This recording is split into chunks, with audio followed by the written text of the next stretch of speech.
A tēnā rawa mai ano e pā I houia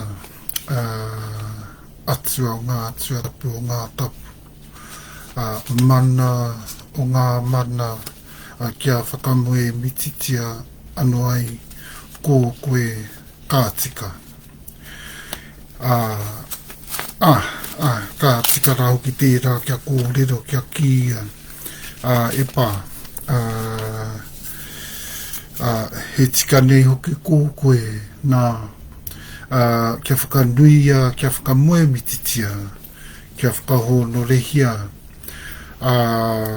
tū hiki hiki, tū hapa hapa inga, tū I whakaputaina te whai ao tā mārama. Kai roto tonu anō, kai a koe e pā, tēnei katoa no reira nā hau. Whai kupu ai, whai kōrero ai, roto I tēnei wātonu ne ki a koe, kia hora rā ki runga tonu anō ki a koe. Te kua kua, te hara kua kua, te nui, o te whakaahua reka ki tēnā mātau no reira e pā whakamoe miti ai tā I hiuhi mene ka piti hono ka tātai hono ko rātau rā te mate ki a rātau ka piti hono ka tātai hono ko tātai mā tonu anō tēnei tātau te ka anohi ora ki a tātai mātau koang kai te mihi atu nau mai haere, tēnā rā tātou, mauri ora. Kahuri, kia ora mai anō rā tātou, good to be back into the Southern Division where we are still updating e tātou mā all of the claims and all of the rights and interests of our people in the Southern Division there. And just right at the outset there, so what we're doing is continuing on with the update from since last time. Last time I saw you where we were just as well organised as we are today, but you know what? What we have been able to work out since we last saw you for the Southern Division for TeTaiTonga AukatiTai, the MokiimokiiOuu, is that e tātou mā. In actual fact, we can safely say that for where the Tahupotiki are concerned, Tahupotiki uri, whanau-uri, e tātou mā, you may as well say that, and we're going to be able to substantiate that very, very well today. We've got a number of sources that we're going to work from today that I have here, and we're going to be able to work with you on all of the shares and interests, the rights of Tahumaakaakanuimatua, which I need to remind you at the outset too, that e tātou mā is still the same as it ever was in 1350, circa 1350 AD, remember, is approximately around about the time that Tahupotiki uri whanau-uri got into the country. 1200 is around about Waitaha-riki, Waitaha-nui. Okay? Some of them got into the country a bit earlier, some of the Waitaha-riki, Waitaha-nui, and there are branches from within the Wairarapa area. Okay, they also came into the south. Okay, so Wairarapa-Tararua, that was about 1150 or something, somewhere around there. So a bit earlier they got into the country, Waitaha-Waitaha-nui, Waitaha-Waitaha-ariki of Wairarapa-Tararua. Now, and we guess that that's where the Te Arawa get their connections with us in Wairarapa-Tararua. They do have some connections there. It's not just the Rangita le Nui Rangi connection.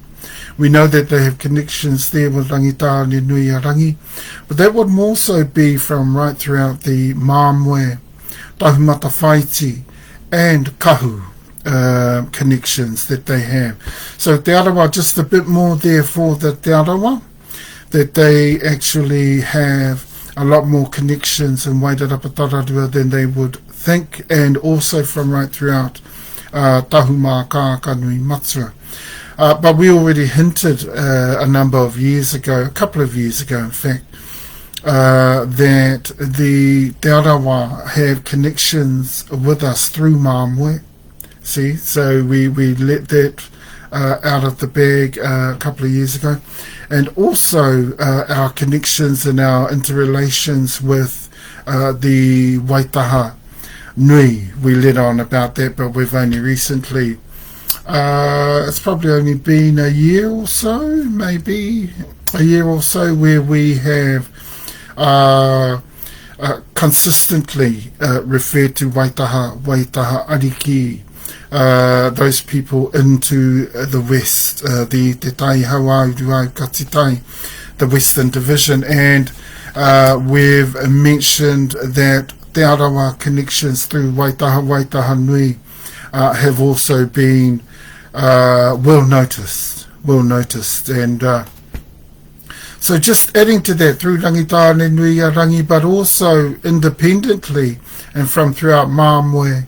Lots of intermarriage there from the Māmoe, HapuIwi whanau-uri, Tahumaakaakanuimatua, HapuIwi whanau-uri, and Kahu, HapuIwi whanau-uri. Okay, so Te Arawa connections there, but just making sure that you know of the dates of the arrival of those particular groups. As we look through the rights and interests, you'll hear names of various different tribes, just as we did last time, except last time when we worked with the rights and interests and the shares in the Southern Division, we were being very summary. Now we can be a lot more specific to each of the regions, and in actual fact, we're probably even going to sound a bit summary as well, because the point that I alluded to earlier, what we've found since we last spoke for TeTaiTonga AukatiTai, the MokiimokiiOuu, is that we pretty much had around circa 1350 onwards, because I know for a fact, see, we've managed to work out a lot better since we last spoke, is the actual, we've been trying to pinpoint in the northern and southern regions exactly where the Te Awa were. Okay, exactly where they were. Now, there were some southern regions, but a lot of those regions got taken. See, so, and part of that was in the west, part of those regions were in the west. Most of the Te Awa regions were actually, in actual fact, they were in the north and in the east. So, yeah, if we're looking for Te Awa Moai, we can't find anything. Moriori, we can't find anything. There are definite junior connections there, just to help you at the outset to understand where those particular seniorities amongst the tribes are placed within all the kōrero we're about to bring through. We mentioned the 1200s there, and earlier, of course, the first kupe, we date to around about 1000, and so the second came between about 1250, 1350. Okay, so that's, and around about 1350 is when the last of the three major migrations over the last 1000 plus years took place. Okay, so when we mention circa 1350 AD, we're talking about the third of those migrations. And that's where Te Arawa comes in. that's where also a lot of their seniorities, a lot of the tribes that they came from, like the Tini o Toi, Awa, Moriori and all them were already in the country, so Whātua and all them, all those descendants through Moriori, through Maui, all those junior lineages of ancestry from Moriori, yes, they were already in the country. Now, we've been able to work out there are some in the south, but they're no longer te awa. They're no longer te awa. This is why, on most occasions, even though we're te awa, and we're the most senior surviving of te awa, HapuIwi, what we can note for you, because we were, from what we've been able to work out, I remember back a number of years, about 10 years ago, I mentioned that Moai, well, we assumed at that time that Moai was a part of that in the Western Divide and also in the Eastern Divide, but that's not true. Most of our indications point to te awa being the major parts of our areas in the past, prior to us expanding, because amongst our lines, amongst Moai HapuIwi and amongst the Moriori HapuIwi intermarriages of our peoples, including circa 1350 and most of their intermarriages, in actual fact, they didn't take place outside of the east or the north. See, so what parts of te awa that there might have been in the east and the western division are now gone. But we wanted to start to refer to our te awa lines as well, but mainly through Tutura te Matua. Those are the only lines that we can find in there. I mean, we're parts of te awa anyway. We haven't worked with the te awa reo either in any of our other regions but the north. Yeah, we only work with the reo of te awa in the north. We don't work with it in the south either, because what we can make out, and we have to keep a good handle on that. Okay, why? Because we are te awa. See, so we are te awa. And what we can make out is te awa and Tahumaakaakanuimatua or Tutura were the most expensive of the HapuIwi descendants of Moai HapuIwi. Now, the thing with that is we got to a point especially where we fiercely expanded into the motu. So even about circa 1350, Tahumaakaakanuimatua or Tutura was the major tribe. Apart from te awa having some parts, we are still trying to work those out, but we're pretty sure their presence is down there. And also there may be some there in the Uretarewa-Hapu region. We don't know yet, but we're yet to make sure. But whatever expansions there were, circa 1350 AD or prior, they were mostly Tahumaakaakanuimatua or Tutura HapuIwi, or they were te awa HapuIwi. But whatever expansions there were of te awa HapuIwi, we're pretty certain most of them were in the east and in the northern divides. Okay? Now, we know that te awa, and it was likely as a result of the musket wars e Tatauma. So mostly due to the musket wars, you had te awa HapuIwi move out of the east and the west. Okay, they mainly remained up there in the north. Okay, and fought from up there in the north, or they got defeated in the east and the west and took refuge in the north, which is likely amongst their, that's our last resort. All of us, we know, and I suspect our very last resort for Tahumaakaakanuimatua would be, or Tutura HapuIwi would be in the south. where the most junior of our HapuIwi are. Okay, so yeah, when the worst comes to the worst, we'd either take refuge in the north or both, or refuge in the south, see, or otherwise we'll take refuge in both. So yeah, all good kōrero, all that kōrero to include within the update today.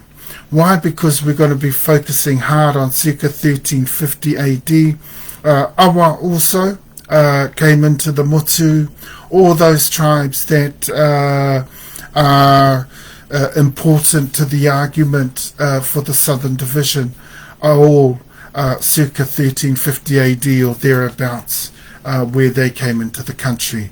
Te tini o toi can get away with, the seniors of the Awa can get away with 1200s, but Awa, no, mostly circa 1350, I would say, most of their senior lineages, and Awa as well.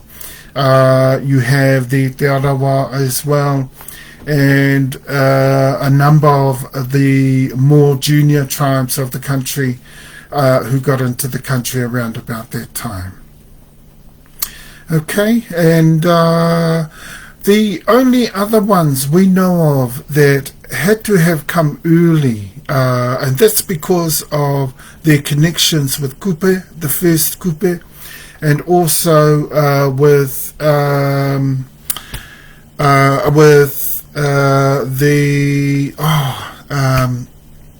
I know they're one of our waka, they're part of our confederation as well.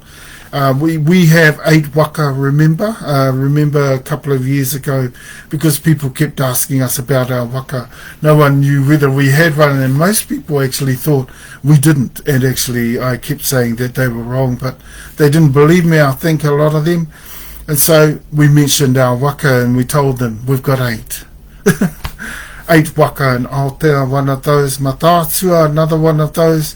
A lot of our junior groups remained in the islands, remained in the north, and then the last of our most junior groups, we left them in the south and slowly migrated into the west, where the heart is, where the heart of life is, where the for us the purity of the pureness of life and sustenance from the environment around us is very, very well preserved, and life itself very, very well preserved in the West, the Western Division. So very, very well known for that, the chakra colour, everything to do with the heart is the what is being symbolized there, what is exemplified there, symbolic of the chakra colour. And of course, if we think about the lower canopy of the forest, responsible for keeping the forest pure and clean.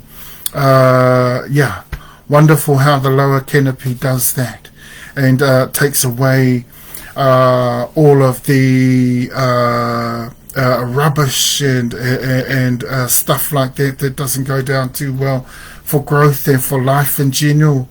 In our forests, as you all know, our wellness and well-being is dependent upon the forest and upon its growth and its plantation, etc., etc., etc. It's trees alone.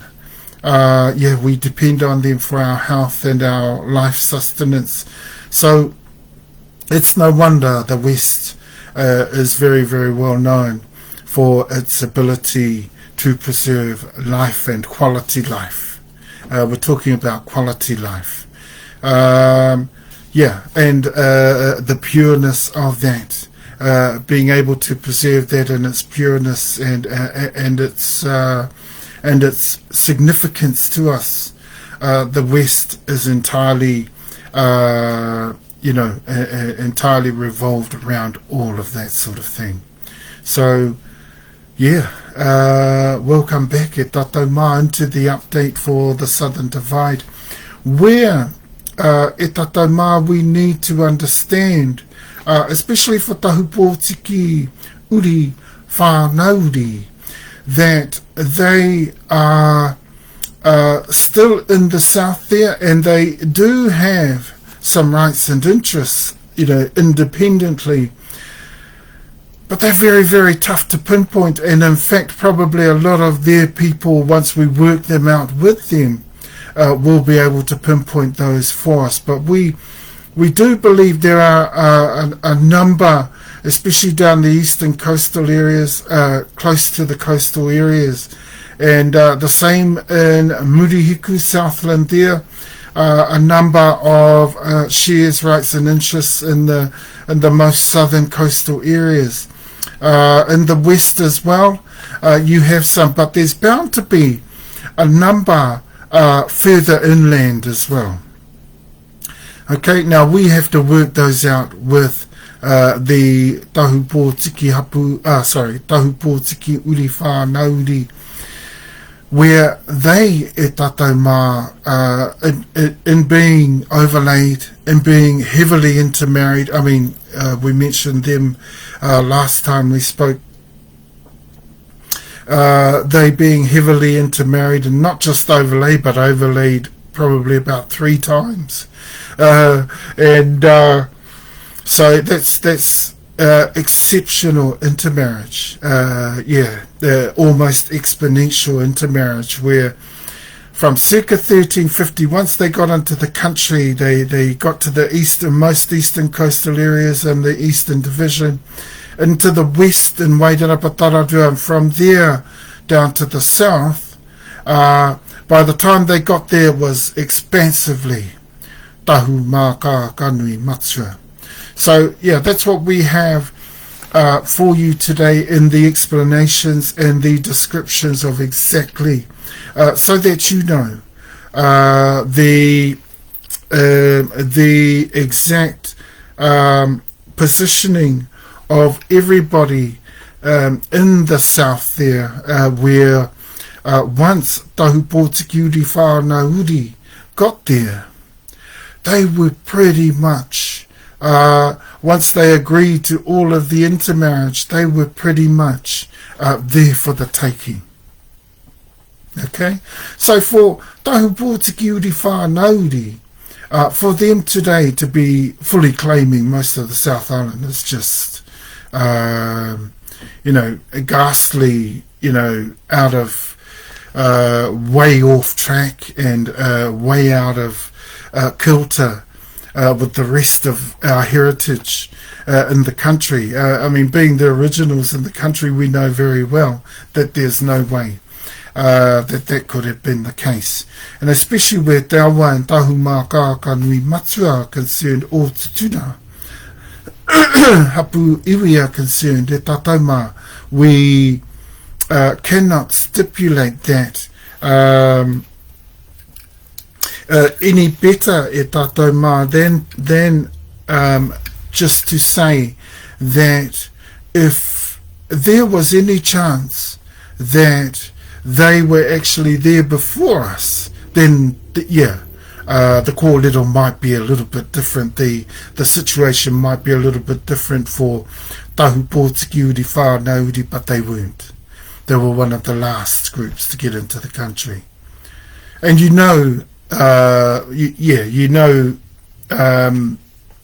what the situation is once you get into the country last.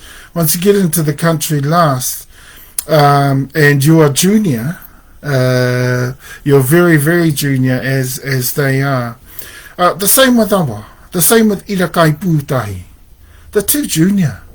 They shouldn't even be claiming into the south, unless specifically they have an actual claim. Okay? Now, looking at all 9 of our groups intermarried over Tahupotiki Uri whanau-uri. They may have started through Awa and in the lines of Irakaipūtahi, but Irakaipūtahi being an Uri whanau-uri, there's no sense in us following the status of Irakaipūtahi. And when you look at their situation in the north, they got absolutely slaughtered just about everywhere.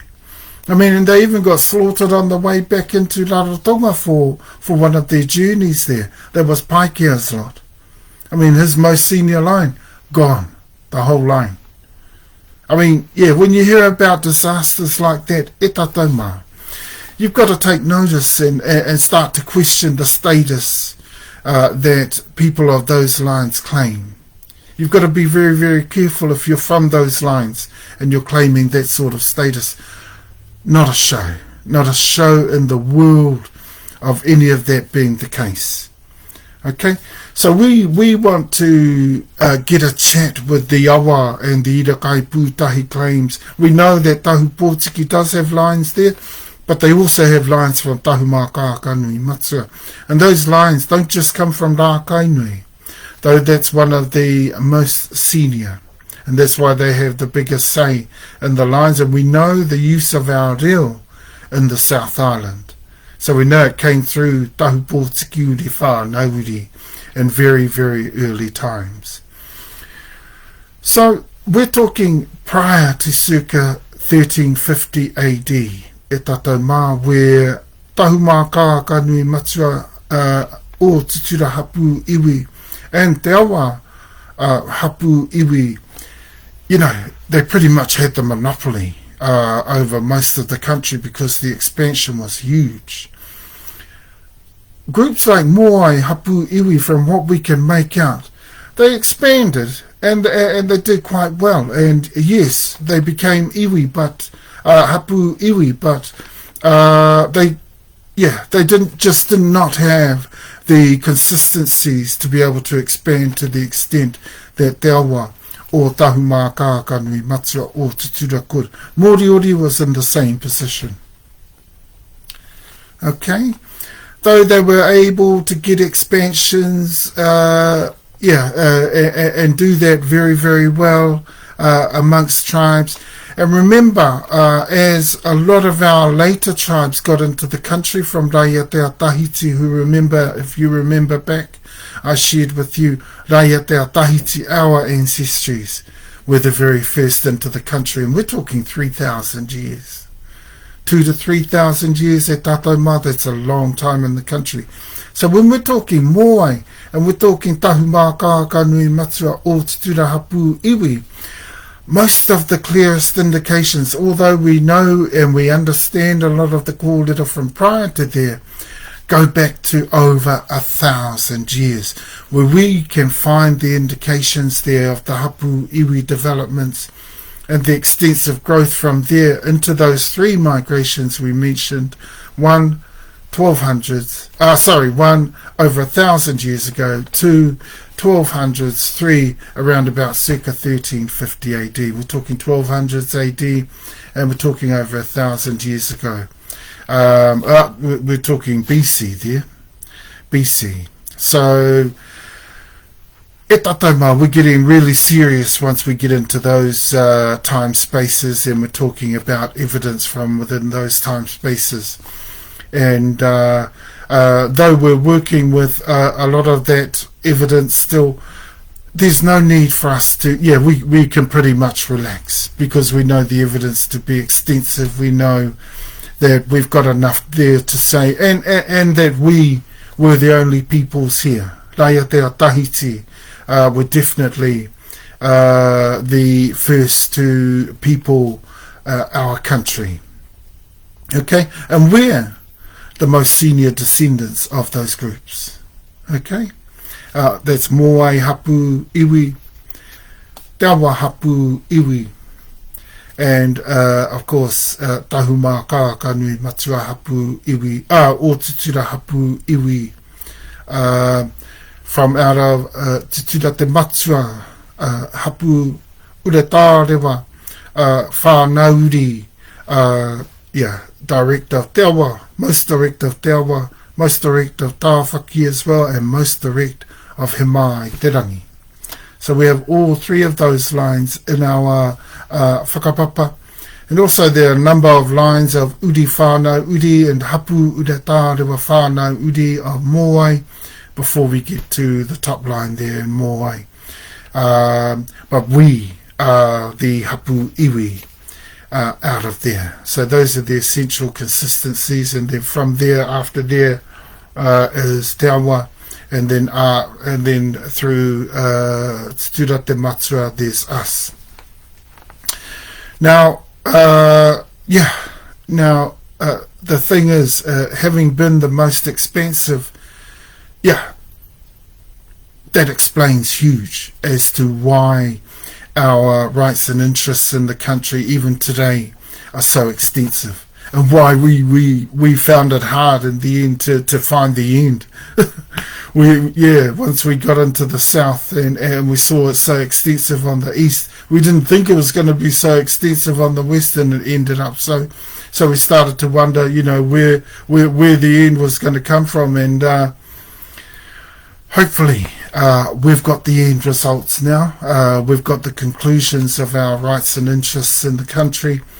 Not that we're moaning, we just, we have been pretty sure about, on about 3 or 4 occasions where we've had to change that idea of being sure about our concluding rights and interests. So, and a lot of that has been because of our trust, our respect as well for the research of others. The Tahupotiki, a lot of their formidable researchers have done a lot of work in the south, and so we thought, okay. But that hasn't been the case. Their evidence hasn't been able to hold up here, and this is why I may as well quickly get to the point now, and that is that pretty much we can say most of the Southern Divide is actually Tahumaakaakanuimatua or Tutura, HapuIwi, and we need to be resounding that in the South Island. We want to discuss this with Irakai Pūtahi Awa because they need to move aside. We don't think they have such an extensive claim that they are claiming or any claim at all into the South Island, and I'll tell you why. Because the only people they can pinpoint is Tahupotiki, and then there's very few of them left once you add everything up and once you have a good look at what our claim entails. Okay, and we're going to run through that in a lot more detail today, but just gathering for you, collating for you everything around a lot of the kōrero and a lot of the main primary and major details that are in there for us, for Tahumaakaakanuimatua or Tutura. If we find, like we always say, if we find anything that is of te awa independently, primarily in detail, that we haven't found any yet. We gather, though, there are some areas, we're going to pinpoint some. We're pinpointing all te poti already, and specifically the areas where we know that Māmoe independently are there. Also where there are connections with Māmoe te atiawa nui no Rungaterangi. That's the only other HapuIwi, and the other early iwi that we know of, around about 1200, some of their iwi came on an early journey of Aotearoa was te atiawa nui no Rungaterangi aroha mai. I forgot that detail just before, and we know of that because we know the first kupe came around 1000, around about. So that gives that sheds light on an early Aotea voyage, because of the early voyage of the first kupe. Okay, so I don't think we'd be far wrong from that. But that was only some of Te Atiawa Nui no Rungaterangi. To pinpoint exactly who they were, I think we've got some idea, but we need, because it's not our HapuIwi, obviously we haven't delved into that a whole lot. But we figure perhaps there might be some connections there somewhere along the lines, through Māmoe, through Te Awa, through us, te mea, titira te matua, but we are unsure about that. So if you end up having a look into those lines, don't get your hopes up. You need to have a look though, because if there's some there and you make connections, then that a good thing that we might be able to pinpoint more of the Te Awa lands anywhere in these regions that we are checking out at the moment. Now the thing is, we don't think so. We don't think so, and the reason for that is that we can already see clearly that we were a lot more expensive than Te Awa. Okay, we were far more expensive than Te Awa.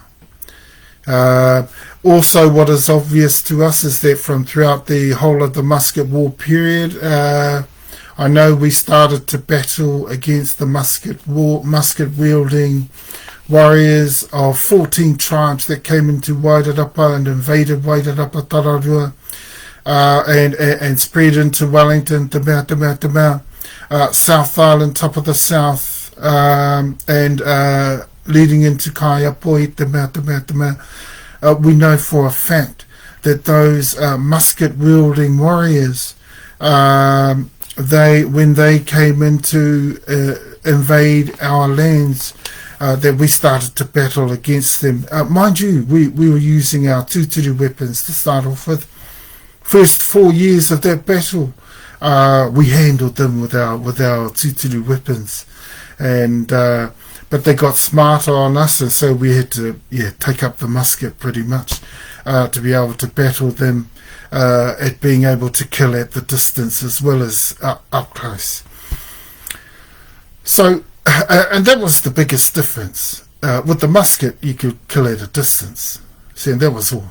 Though you could kill at a distance with our tūturu weapons, with our patu and our taiaha, they were most effective up close. So,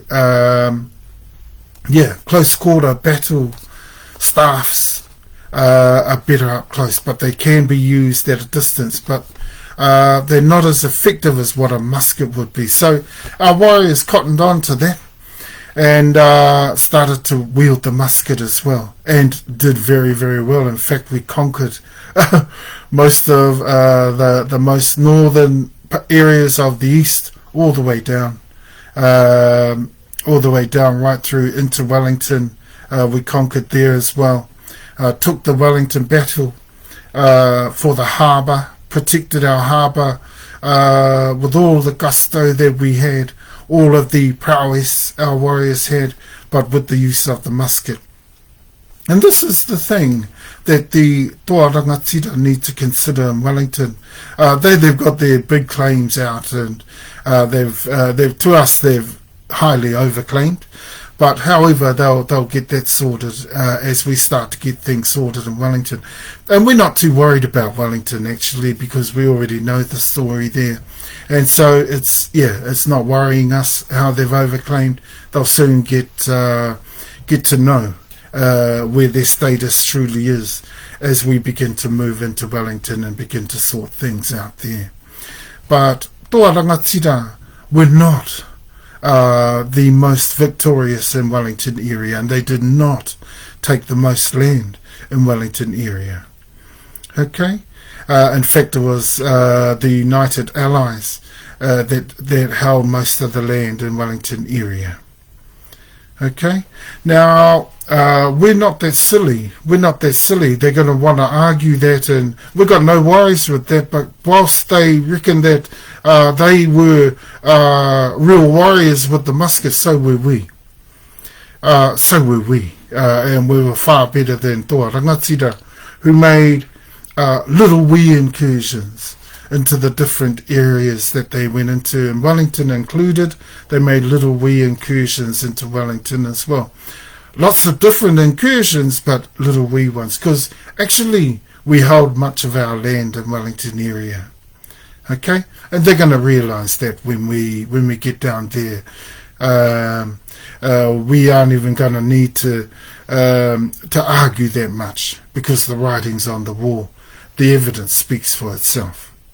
Okay? If toa rangatira want to call it all of this sort of thing all they like, if they haven't got the evidence, then they're out of there.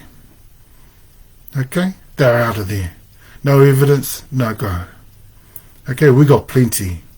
We can substantiate all our lands, and this is why we're not worried about Wellington, because the writing's on the wall. The evidence speaks for itself. Not a problem there in Wellington. Okay, so if Toa Rangatira is thinking that they've got the battle won down there, they'll need to think again once we get down there and start meeting with them and driving them out of our lands, our parts of those lands. At the moment, they're already spoken for, but they're looking a bit unspoken for because of the way Toa Rangatira is treating the claims and settlements down that area. Just as usual, you know, the Crown has got it all wrong in Wellington area, and they've had it. This is the disgusting thing about Wellington area, and this is what we haven't liked about Wellington area. So because a lot of the evidence jumped out at us, and because of a lot of the research in Wellington area has jumped out at us as well, we figure that Wellington area will sort itself. Now, what we've gathered in Wellington area is that in Te Whanganui-Uri, Te Whanganui-Atara, that the Toa Rangatira could see that. They could see that and didn't like the threat that posed. Well, yeah, threat or not, where the evidence speaks highly for itself, you can't argue with substantial evidence. See? Now, Toa Rangatira, if they've gone all out to try and outdo us there, they're wasting their time. And we already know that. So, yeah, that's why we're not that worried. We know they made little incursions here and there. They're only uri whanau-uri, Toa Rangatira. And that's the thing about uri whanau-uri, e TeTaiTonga. Some of them, as strong as they made themselves out to be, just like Kahungunu, they're another example. As strong as they've made themselves out to be, especially in later years. We're talking around about the musket war years into the Tiriti times and past those times. They tended to make a lot of their inroads around those times. Okay, because they were lacking in status. They were not as powerful as they make themselves out to be today, back in the years prior to the musket wars, and in fact, prior to circa 1769 AD. Or even in between those times into 1840. None of the uri whanau-uri had that much status at all. It was the HapuIwi and it was the Uretarewa-Hapu. Okay? So we need to be careful with a lot of that, what we're claiming today, because if somewhere along the line in the whole of the kōrero around the heritage, based on a lot of that, those areas of the heritage that you speak on, be ready to be proven wrong. Yeah. And that's where kahungunu have come in. You know, they've been proven wrong now everywhere. Kahungunu's been shut down to size, pretty much. Toa Rangatira. So, yeah, we're just talking around things revolved around that because we want them to get ready to be shut down to size as well. That's already started, and I think Toa Rangatira felt that. They felt the threat that was to them, and they've done this in spite of the evidence. Well, yeah, the evidence speaks for itself, so they'll have to move off a lot of those lands once we bring the evidence forward and make sure that they know that we're serious. And Tahumaakaakanuimatua o Tutura HapuIwi is still the primary, the main iwi, HapuIwi of the Wellington area. That includes in the west, even though Te Atiawa Nui no Ringaterangi is in there, and even though Awa is in a small part in there. Irakai Pūtahi got taken out, I'm telling you. They even got taken out in Waitarapatararia. Yeah. Tribes like that didn't... some of our tribes, including Te Awa, because we've studied them, they didn't cotton on to the musket so well. They didn't take the musket on so well. They didn't acclimatise to the musket. They took it on, but they failed to do the good and to take full advantage of the musket that you could if you had become a musket-wielding uri whanau-uri or hapu Uretarewa-Whanau-uri or HapuIwi. Okay, and we were probably the most successful, apart from Te Aotearoa Nui no Rangatirangi, of the musket-wielding HapuIwi of the country. Okay? Not ToaRangatira, and not awa, not irakai pūtahi uri whanau-uri. Okay, e tataima? And so the realities are, as we move deeper into our kōrero, into the details today, we get to talking around all of those important points. Okay? Those who possess the lands here. Those who had the manarangatira in the lands. Those with the seniorship authority. The tūwākana. I whanau hoki rā tau, I tauawa, circa 1350. Okay? Because a lot of the accounts of these tribes, uri whanau-uri, hapu Uretarewa-Whanau-uri, a lot of their accounts, they try to pinpoint the fact, well, that they were fact, that they were the only ones there, and that's not true. That they were the first ones there, and that's not true. Or that they came in and conquered, and that's not true either. Okay? Though some of these tribes did win battles, they didn't conquer into lands as effectively as they might try to make out. Yeah, same thing with Kahunu uri whanau-uri. All these stories about battles that they won, rubbish. Okay? And that's how they have fallen from within the status that they've always claimed over the last almost 2 centuries. They've fallen flat on their face. Okay, ToaRangatira, get ready for that too. If you're going to continue to overclaim, get ready for that. And especially in Wellington.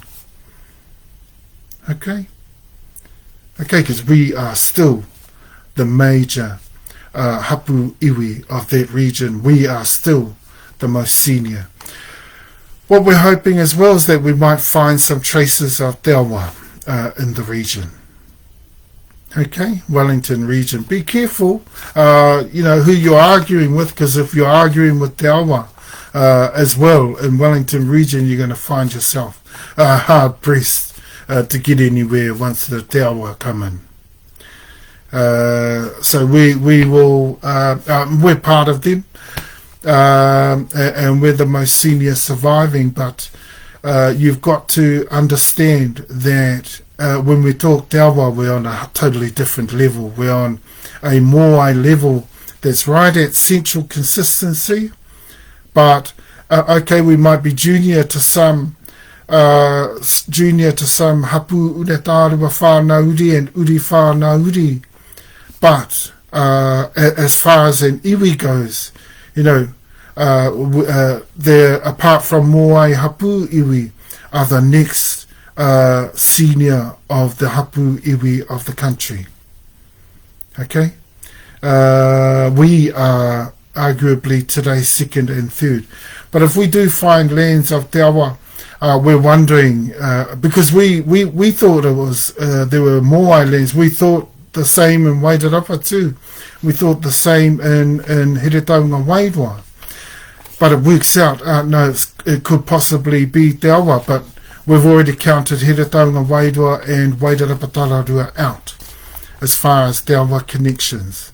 But Wellington, including the West, could very well be a possibility. And we're just going to continue looking in the south. Okay? We know there are some in the north. So Te Awa is still in the north. We haven't found any in the east yet. Okay, and aloha mai. A lot of that might be due merely to the simple fact that we're focused more on our claims than anybody else's, but we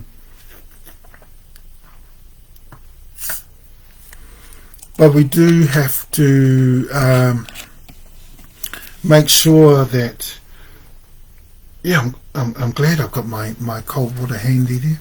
I usually forget it. Most of the time I've forgotten. A couple of times I've had my cold water there on a number of occasions, but yeah, it's just so good to have it handy today, because most often I forget it. So yeah, we're going to look into seniorities, mana rangatira, all those very specific tuturu concepts that were all at play in circa 1350 AD and still are today. Okay, what did we say when we last spoke? Yeah, if we look at circa 1350 and the situation as it was there in circa 1350, Tahupotiki came into the south, settled in the south. That's how the south was. It was majoritarily, overwhelmingly, Tahumaakaakanuimatua o Tutura HapuIwi. Okay? And how we know that is because there are no traces of Moriori, there are no traces of Moai HapuIwi. Now, if you have a really good look, and if you find some, you won't find extensive traces. That's what we're looking for. We're not looking for little junior connections.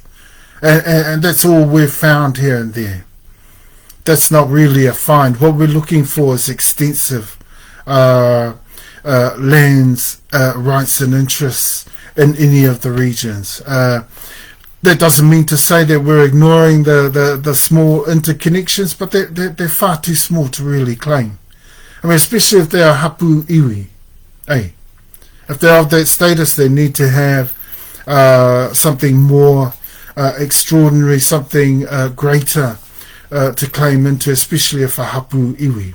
I mean, Moriori or Moai HapuIwi, that being the case, and our coverage being so accurate, I'm not expecting that for Moriori HapuIwi or Moai HapuIwi that we're going to find anything that extensive. Why? Because they weren't that expensive. Okay? And expansion, I know we talk about prestige, we talk about mana and all these sorts of things. But a lot of those areas of our culture, our super tribal culture, were highly dependent, e tātou mā, on the simple fact that we could do that. If you couldn't, then you couldn't. Okay? This didn't make us far more powerful. It made us appear more powerful. It made us appear that we had more mana. But in actual fact, the only thing that there was this ability to be progressive in certain areas. Some HapuIwi didn't have that sort of ability to be progressive in those certain areas, and that's all that was. That's all there was. A lot of people, they get jealous and supple. Well, it's just like the growth of the HapuIwi. I mean, you can't grow unless you get an Uretarewa. Okay? That's why we've mentioned the Uretarewa, because without that you can't grow. You can't go from an whanau-uri into a hapu. See? Simple facts like that. And they were like facts of life. Everyday life. It didn't make someone more powerful than you because, they were, it was hereditary for them. No. You had to have the God smiling down at you. That's where that is at. Or smiling around you. Or Okay?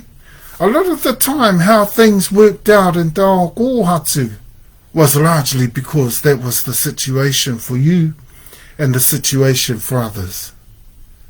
Okay? And that was all. what we've noticed over the years is that a lot of our people get carried away. They get extensive mana, they let it go to their head. Well, if they think, Tahumaakaakanuimatua or Tutura HapuIwi is going to be the same, they need to think again. They need to think again, because we're not going to be like that. You know, we're always going to keep our feet on the ground, and we're always going to be, well, where we can. We don't mind helping others, and that's because we know we can't say for sure for others anything. And this is where we're hoping that Tūhoe comes to that same understanding someday. You know, because they go around thinking that everyone was the same. You know, that's rubbish. That's rubbish. Tūhoe needs to stop dictating to everyone. Everyone was the same as us, because we've seen extensive evidence that would go against that exact hypothesis. Absolutely against. Okay, and this is why we will not dictate to anybody. Okay, wherever we can help, wherever we do help, for everybody, by all means, all well and good.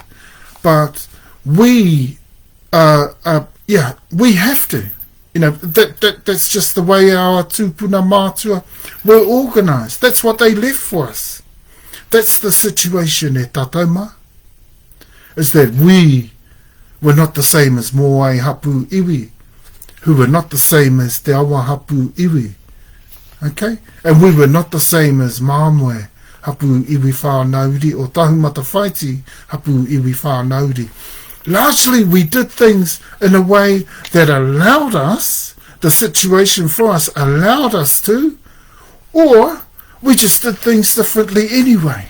That's how we did it. That's how we move. That's how we shake. Okay? Okay? And that's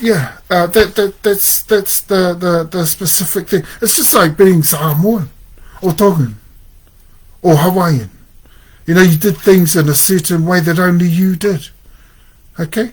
Though we've got these similarities right throughout our reo, that was not the be-all and end-all. That just meant that there was an area of our reo where we could converse between tribes or converse between different groups, as, you know, just as from all of those groups from right throughout the various islands there. Okay? We had a level by which we could converse, by which we could communicate and sort of be on the same level of communication and have some sort of ability to be universal in our communications. There was just a form of communication that was there, that was part of all of our reo. But we were always super tribal, always super tribal. We've never changed from that. In fact, from Pacifica, we got worse. Yeah, so Tūhoe going on about one singular reo and one whole people, yeah, that's fine. We do believe we are one people, but if we give away that super tribal uniqueness from ancient times, or you know, even back into times unspoken of today, if we give that up, then we give up ourselves. We can't do that. We don't want to do that. And Tahumaakaakanuimatua or Tutura. So we retain and we make sure that everything revolved around the uniqueness that we are.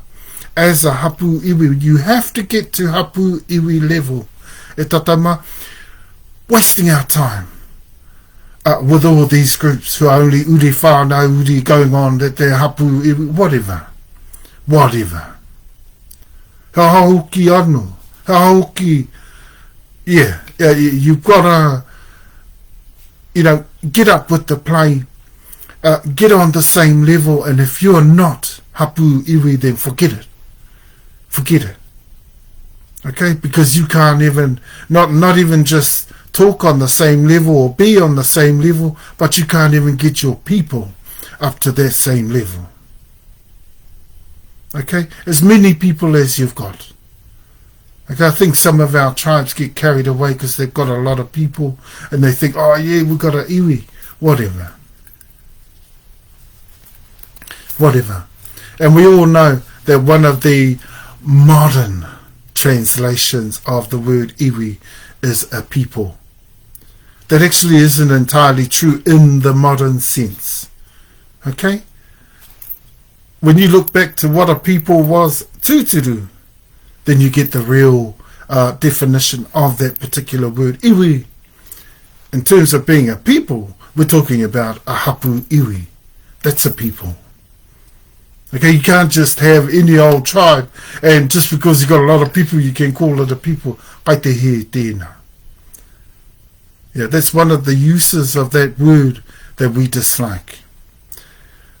You go into Moai HapuIwi, they still dislike the word altogether. Moai HapuIwi does not include the word iwi as a part of their vocabulary. Okay? That was not too bad. And we're totally accepting. Why? Because we accept that the hapu changed over time. Okay? The hapu changed over time. Okay? We need to correct those changes. We need to correct those changes because so many of our people, there's hundreds and hundreds and thousands of our people, hard to control. You know, you can't say to them, oh, you haven't got an iwi over, you have to do it slowly over time so that you can get the change that you want to effect into there. So we let it go for a while, but we already knew the word iwi from around circa 1769. Between there, 1780s, 90s, the word iwi became a part of our HapuIwi. Though we weren't totally accepting then, we are now. We are now.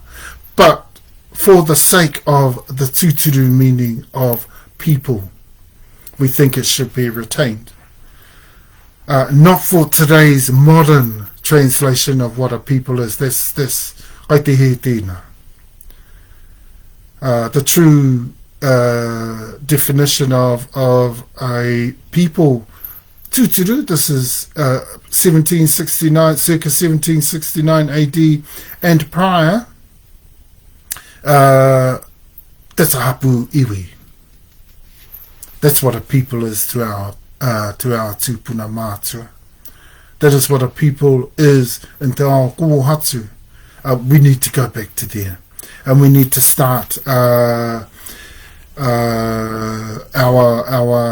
hapu Uretarewa-Whanau-uri and also our uri whanau-uri need to get back to tuturu organisation and start to because those changes we didn't know years ago where those changes would lead us to, and it looks like it's leading us up the wrong path, up the garden path, so we need to change those beliefs back to, just allowing any old tribe to call themselves an iwi isn't good enough. Our Tupuna mātua had standards. Okay, they had very, very high standards they set for themselves. And as far as we're concerned, most of these tribes going around saying that they're an iwi don't even meet the grade. Okay, be careful calling yourselves a HapuIwi or just merely an iwi when you don't even meet the grade. You're looking very, very, very kiho, which, if you haven't been watching us very much, that is defined as blowing. Okay, you'd be blowing hard. Okay, it doesn't even matter if you're like Tuhua and you're well equipped with the karakia, you're still blowing hard.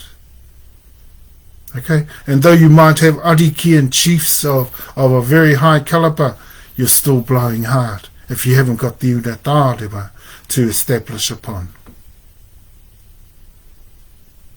Okay, stop blowing. Most of our people need to stop blowing. That's the first thing they need to do if they really want to get anywhere or do better.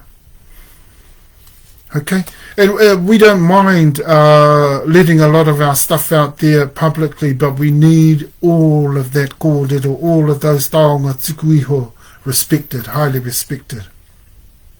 See, we even have to hold up our reo HapuIwi until we get the settlements of Wairarapa-Tararua and Heretaunga Wairua sorted. Okay? I dare say it won't be too long. We'll be looking more into our northern settlements as well. Okay, and hopefully Uokoeko come in sometime soon. They've been working hard out at Uokoeko all year. We're now gone into 8 months. They started about October, November last year.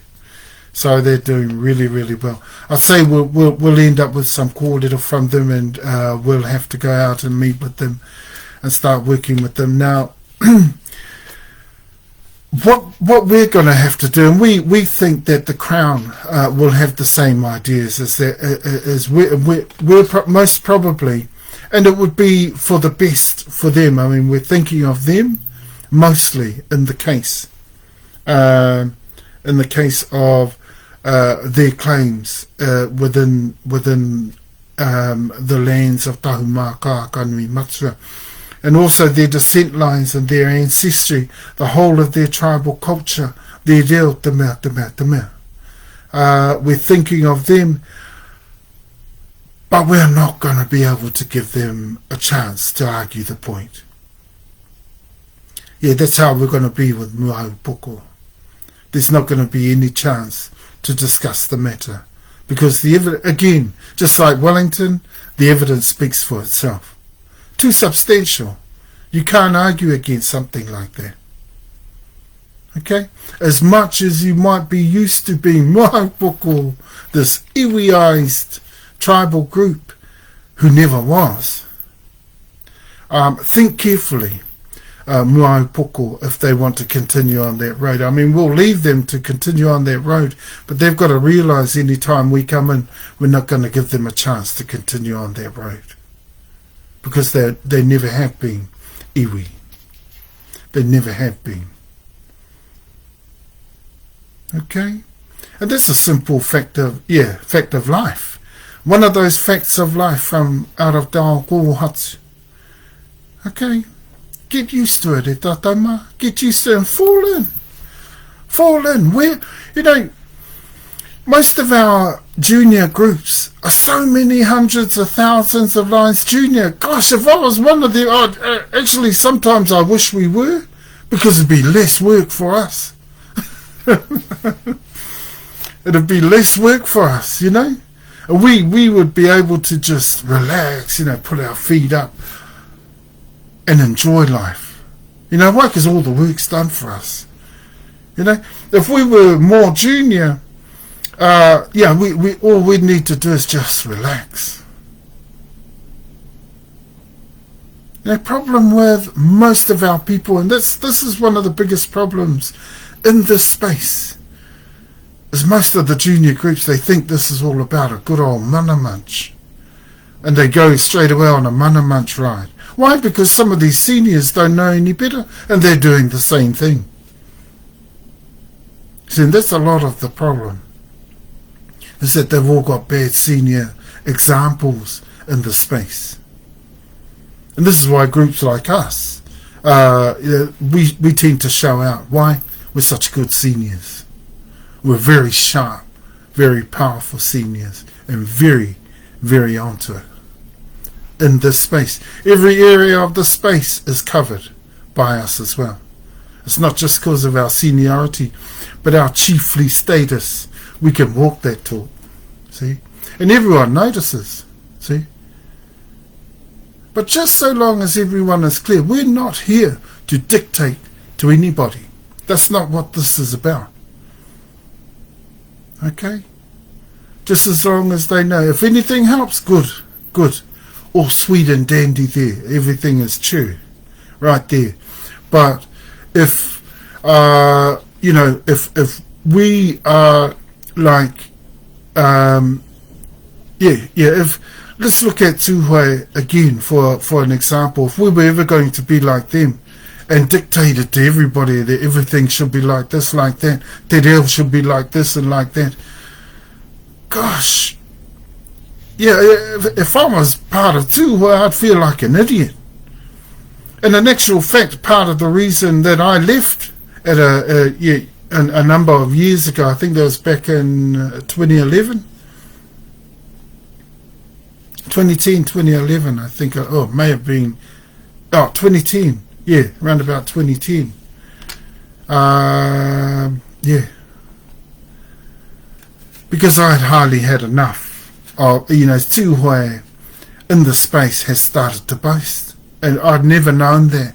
It was highly frightening for me because I was part of a tribe. One, they thought they were an iwi, and you know what? I grew up believing that. Here they are, uri whanau-uri instead, And the status that they commanded, the prestige that they commanded on that level. To me, I thought, wow, spot on. Just to find around those years that they were wanting badly. But you know what? They wouldn't listen. They started boasting. I went, right, this is where I draw the line with Tūhoe. I mean, we had already looked at them in terms of the reo, and this was through 2003, 2005, somewhere around there. And we counted them out straight away. So they were already boasting. Tūhoe was already boasting. And I put up with that. I said, yeah, okay, it's the reo and we're all good in there anyway. Yeah, it doesn't matter. And yes, it did. 5 years later, it mattered. And I went, right.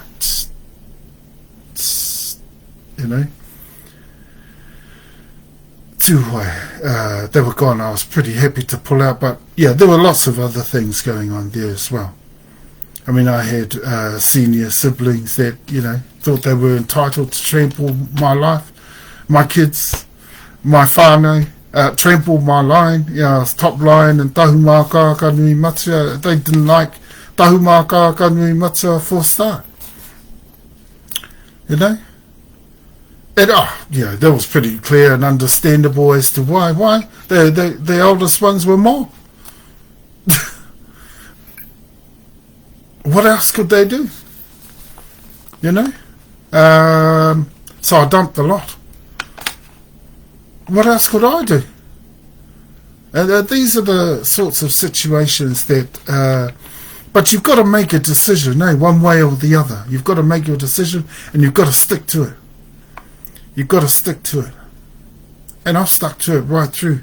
And I'll tell you what, ever since I made that decision to pull out on Tūhoe, pull out on that whānau, I've been riding high ever since. Okay? All of my successes have come from that one single move. One single decision where I made the right decision for my life and for the life of my kids and mokos. You got to do it at some point. And so, be very, very careful what you do and the sorts of influences that you have on you from more senior groups, especially if they haven't got their own stuff together. Okay? Because I felt extremely let down when Tūhoe started to boast in the space because, being a person that, I personally, I can't stand hanging out with boasters.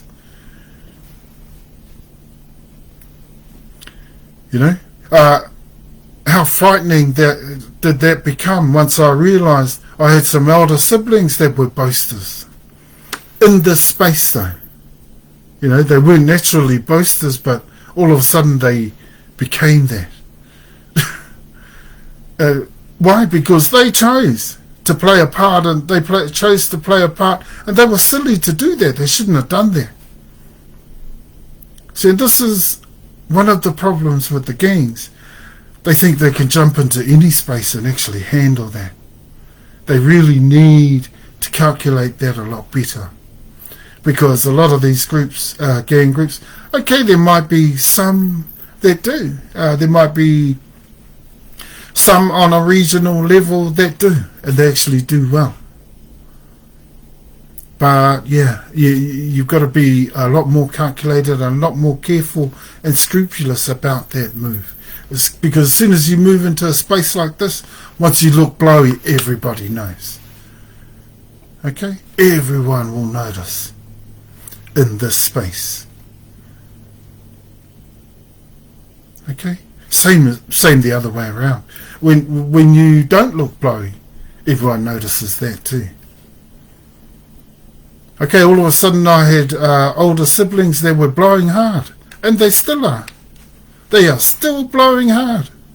And I can't believe it, I can't believe it. And every time I hear a question coming from their area, or there's some reason they want to talk to me, I send a message straight back. Get out of here. You ain't talking to me. You're a blow-ass. No blow-ass talks to me. Okay? And that's that, you know. I have always been like that. And I couldn't stand that. But then there's all the abuse and everything that was going down. I can't be bothered with all that rubbish, eh? They want to meddle and all that sort of rubbish. Even a lot of their talking around rubbish like that. I thought, oh, wow. Not only are they getting into that garbage, but they're even spreading around that other people are doing it and it's not even true. So yeah, that was the end of that. The end of my elder siblings in the whānau. I'm so glad. I've got a lot of the younger ones following us. We're very, very happy about that. We're glad for them. We're happy for them because we know that they've made a conscious, very good decision to move forward with us in this space, and we'll continue to move forward because we're serious about that, and we're very onto it, people in this space. And so they made a very, very good decision. So a lot of the younger ones, I don't know what's going to happen with the older ones, but whatever happens, they need to understand that I'm never going to be a part of it because I don't want to be. I don't like the way they do things. I think that they've been totally misled, and they've been misled on purpose. Why? Because they were never really the sort of people that were geared up for success. So what the tūhoe of Waikato Moana did was set them up for failure, and they're failing. They're failing in every sense of the word. Okay? And they're even going to fail with me if they think that ever I'm going to go back. That's not true. See? That's not true. And they need to understand that. That I'm the sort of person, once I've made the decision, I'm on the road that I should be on. I've made, you know, and I've got the Lord with me. Hey, what better place could I be in? What better shape could I be in? What better situation could my life be in? And that of my whānau, my queen, you know, the kids, the mokos, everything. What better? Yeah, you know, life was ghastly under those people, and all they cared about was throwing karakia at you and destroying your life, destroying your self-esteem, destroying your confidence. Why? Because they wanted you to slow down and turn around to them. Why would I turn around to them? They're blowing. I'm not going to talk to them, either of them, because they're all blowing, and they need to understand that. No chance of talking with me. They're going to have to stop blowing if they want a chance to talk to me. They're going to have to dump kahungunu. They're going to have to dump their tūhoe feudal way of life and seeing things. And yeah, they might want to have a good look at their choice of gangs while they're trying to still live in Wairarapa Tararua, because it is definitely not mob in Wairarapa Tararua. Okay? And they're going to be able, they're going to be able to understand that as time goes on. And they better realise that if they think that we're not serious enough about what we're doing and that we're so suckered in by their tūhoe feudal way of thinking and doing things, they're wrong about that. Okay? Okay, no way. No blow ass will get to talk to me about anything. They're the last people I talk to. Okay? And that's the way it stays. That's the way it stays. Now, another thing we're sick of in Wairarapa is all this talk about Irakai Pūtahi. Irakai Pūtahi got shut down out of Wairarapa years ago, when Hone Oneroa was trying to make out they had a HapuIwi. I said to him, mate, that's not even a iwi. He soon gave up as we started to go down the track of debating around the different areas that he wanted to debate everything around. Waste of time, Irakai Pūtahi. Waste of time too. Awa down in these areas is very, very sparse. Like I said, west of Porirua. Yeah. I think somewhere around there you might get some awa connections, and if there are, they're very sparse. Okay? Irakai Pūtahi got absolutely slaughtered through the Wellington musket wars. Okay? Slaughtered in the south too. Okay, we're not done. We're not done. And a lot of the time that we call shots, all those sorts of decisions, the ones that are critical to how we move and shake afterwards, and moving into the future for our people, for Tahumaakaakanuimatua. Remember when we started up back in 1998, when we established at the inception of Tūtahu Trust, Tahu Investments Limited, 1998, we were all about re-establishing. Now we're all about expanding. Okay, moving with expansions and expanding. Okay, so very, very soon our expansions into the international part of the space. All the way back into Kush, the land of the Kushite. All the way back into there, we're going to rebuild right through our whole 48 nations of ancestry descent. And become again. We know our ancestors were once a powerhouse in the world, from right throughout the world. Perhaps not as powerful as we can be now, but still a powerhouse nonetheless. Okay, and we want to rebuild that back into our lives, because we don't believe that totally we cut the ties with a lot of our groups from right throughout those 48 different nations of descent. And anyway, even if we cut ties with our seniors in from around about the Middle East towards there, China and India, even if we did that,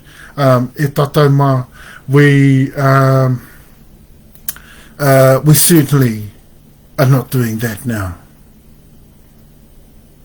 We see the value and we see the worth of how our ancient ancestries and their seniorities were established and built, and what they wanted to hold on to, what they saw as important and vital to survival in those ancient years. Okay, we see that now. Okay, so we've gone back into there. We're not just holding on to the positive side of our pantheon, and for those of you that don't actually know, we want to discuss that and take that a little step further as to why we would utilize the pantheon in that way and our karakia in that way. Well, that is because when you look at, let's look at world religions, and let's look at the history of world religions. What you'll notice is that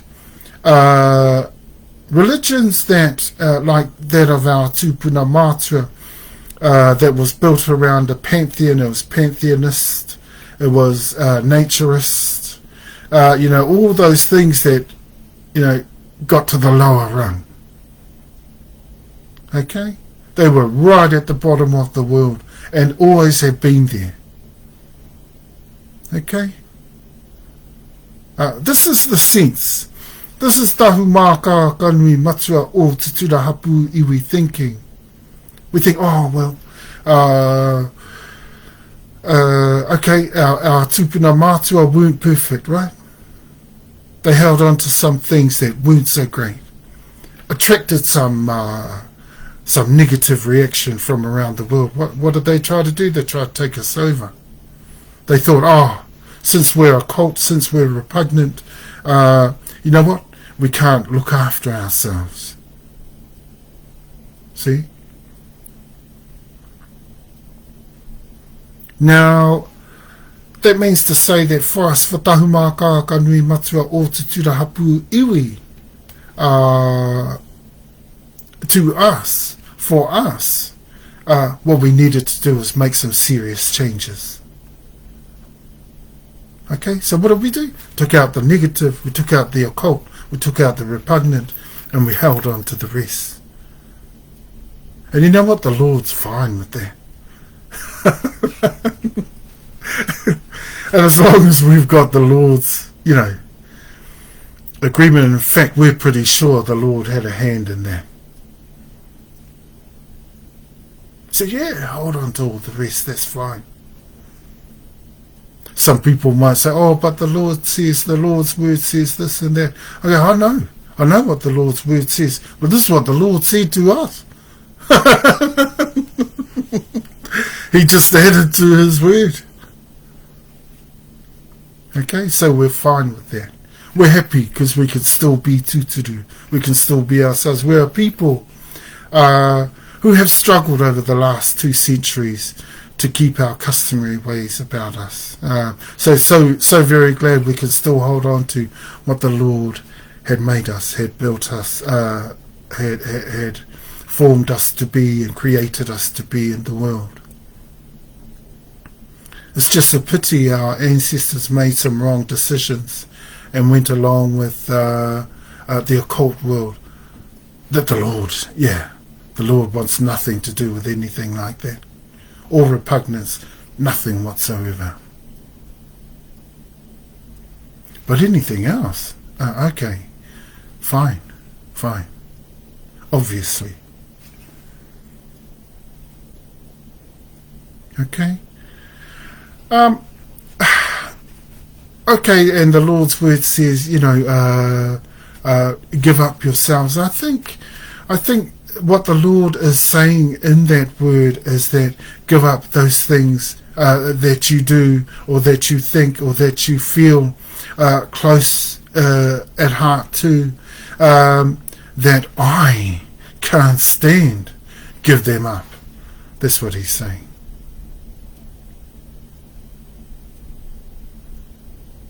Okay, where you can't, oh well, that's your choice. That's your choice.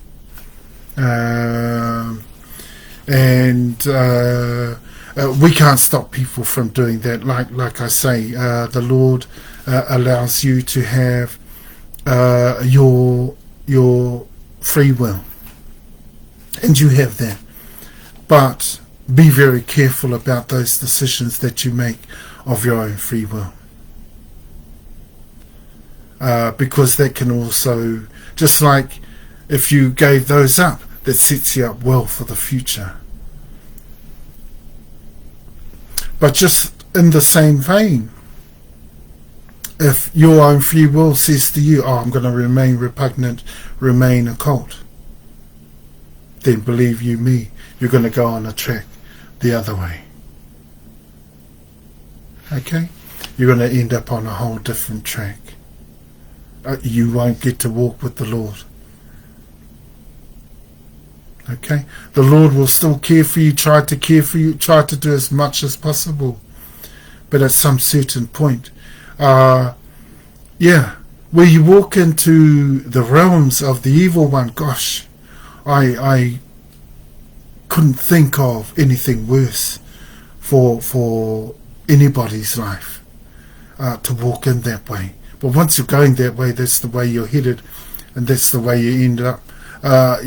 that's the way your life's going to end up, mixed up with the evil one, totally evil and therefore dead. Yeah, that's where that path leads to, total death, spiritual death. We've talked about that before. I've mentioned that before. Why? Because God's word mentions it. That's the road to death. Okay, why? Because when you, as part of the word, what is stated in the word as well, you can be thrown into the lake of fire, where spiritually you're just gone. You can't even live an afterlife in your spirituality that is preserved under the Lord, preserved by the Lord. In fact, life itself is totally preserved by the Lord.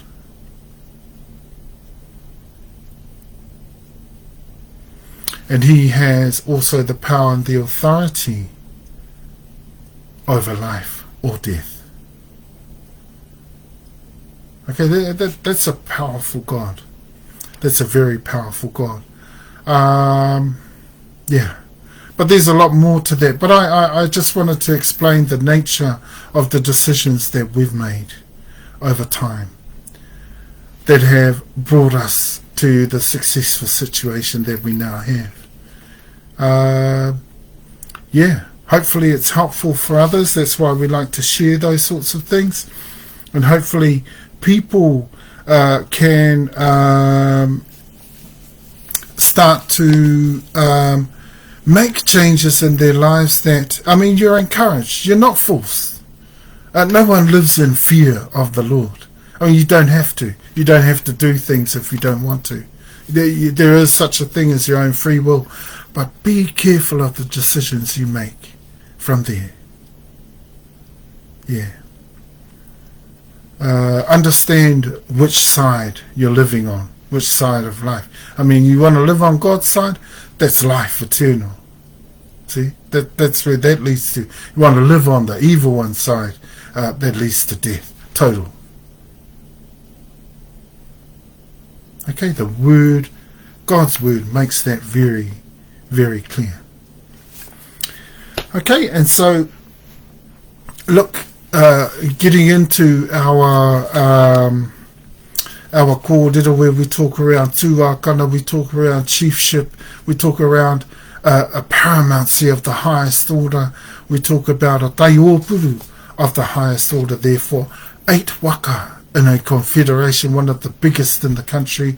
Taua was just as big, we would say, because a lot of the waka we were on, also Taua were there. We know that. We know that Taua were a part of Takitimu. We know that Taua were also a part of Aotea. Okay, well, we were also, so we are Taua. We know the same for Matatua. We know for Nukutere. See, all those waka, Mahuhu ki te rangi, all our waka. Ngā toki mata whaorua, all ours. Where Mā Moe came out of. Okay? We just don't know of any connections for anybody else. We know ours, so you've got to try and find yours. Okay? Very, very important kōrero, a lot of that kōrero. And so, if we are more aware of what the situation was for Tahupotiki, but not just Tahupotiki, that's why I wanted to mention Waitaha Ariki, Waitaha Nui. They were in the same position prior. See, so when they came in 1200, intermarriages, overlays, they went through a lot of the same things. And how do we get that? Well, prior to those intermarriages, they were already descendants of ours. See? And that's how you get that particular form of mana rangatira, mana tapu, established over groups, is quite a mind-blowing concept when you have a good think about it. Okay? Because it gives you great mana in the land. Not because we love to do that, not because we were mana munchers or anything like that, but because we could absolutely, every tribe does that. They will look to a certain degree to expand. Okay? The thing is, when we looked to expand, we found more and more room to expand, so we could do that more and more and more so.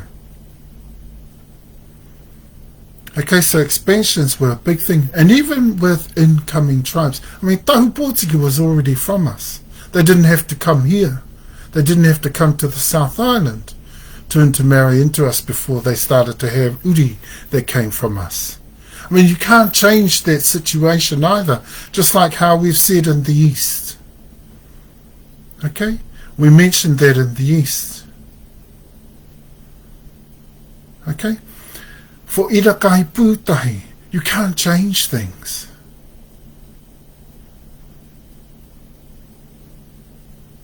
Okay? Where your tribes got fully intermarried out, the same for, I mean, because you're hundreds of thousands of ancestries junior.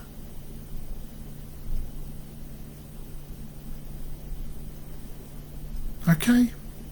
Most of these junior groups need to relax because there's nothing to worry about. They just need to relax and fall in. Okay? That's really the best thing that these junior groups can do, is fall in. Okay? And that's what they need to do, mostly because when you have a good look at things, now I think I started around about 10 to 1:15. We're now going on to, we're going to go on to 2:45, so I'm almost done for time, but hopefully I can get everything in there around the details of the shares, rights and interests. If I don't within that time, then we'll just keep going over time as I have been with the tiriti. But yeah, just so much important kōrero in there. I'm so happy to do that too. I like to make sure that we understand fully exactly what we're on about here, because they're highly important. The reason why we have such a space full of so much giho is because people don't focus enough on these areas of life, these areas of our tupuna mātua that were, situational to the greater degree. I mean, you couldn't have all these other different things. You couldn't expand. You couldn't do half the things that they want to try and do today, or that they boast about doing today, if your situation didn't apply. I don't know, I'm giving you an itchy nose, I don't know why, but yeah, if for your situation none of it applied, then you couldn't do it. And that's where Moriori and Moai are at. I mean, they couldn't expand as expansively as we could. Okay? So once, when people started to people the land, I mean, it wasn't that, from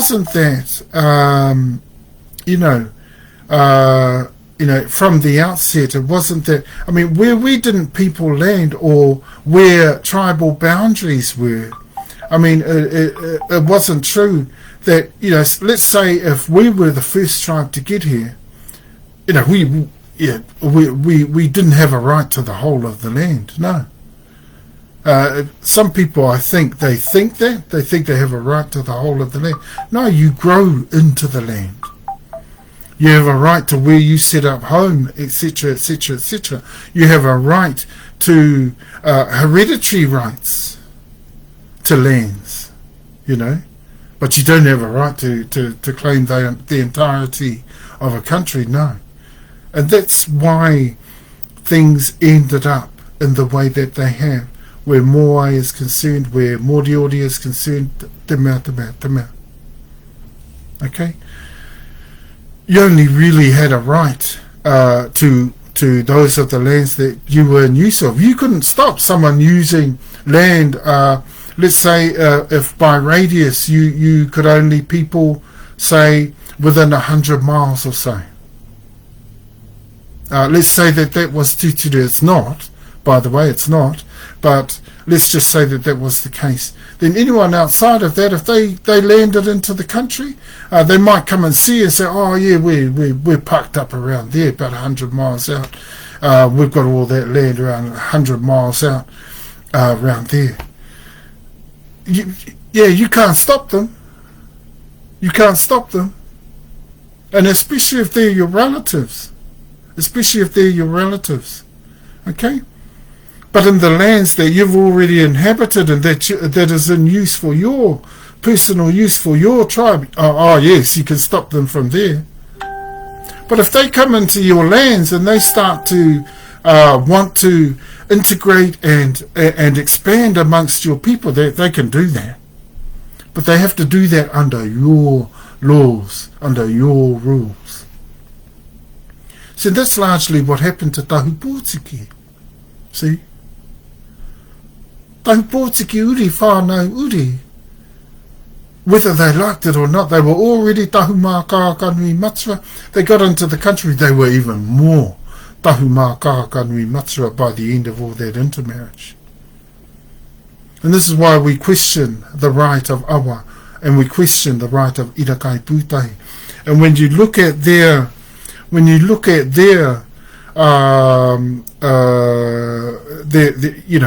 their rights of claim into Tahupotiki, I mean, it's hardly, and look at their heritage going into, from the north into, they're fine in the east, where their lands are, but as soon as you get out of there, they're goners. Pretty much goners. Okay, they've got some lands in the north there. Even there, they're not extensive.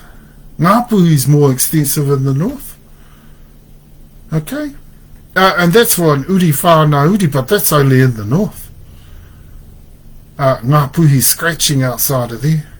And it's just like awa, they're scratching outside of the east. So you've got to look more carefully at the detail. It's the detail that tell you what their situation was in the Aukatitai.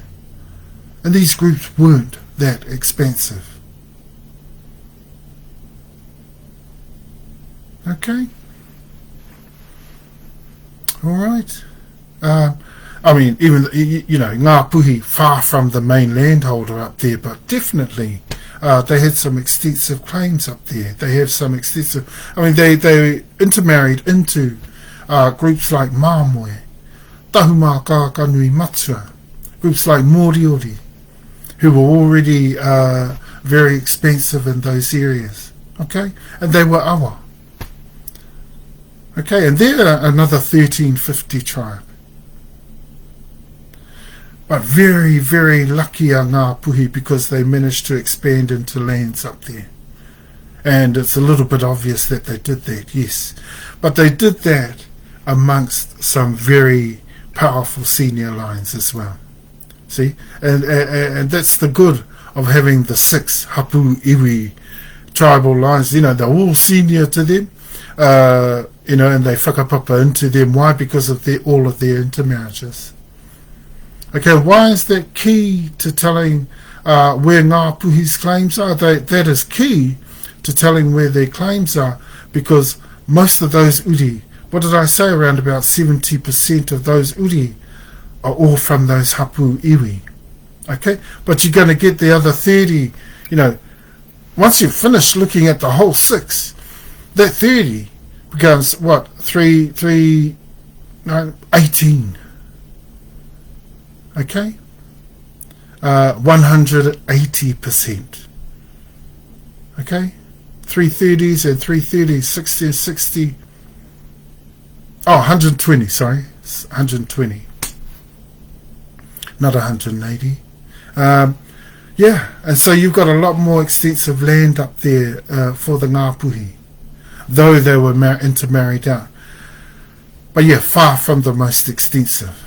Far from the most extensive up there, but very extensive for them up there. And being amongst the awa, I was showing, the reason I said that was because I wanted to compare theirs with the awa. They have got more land than awa up there.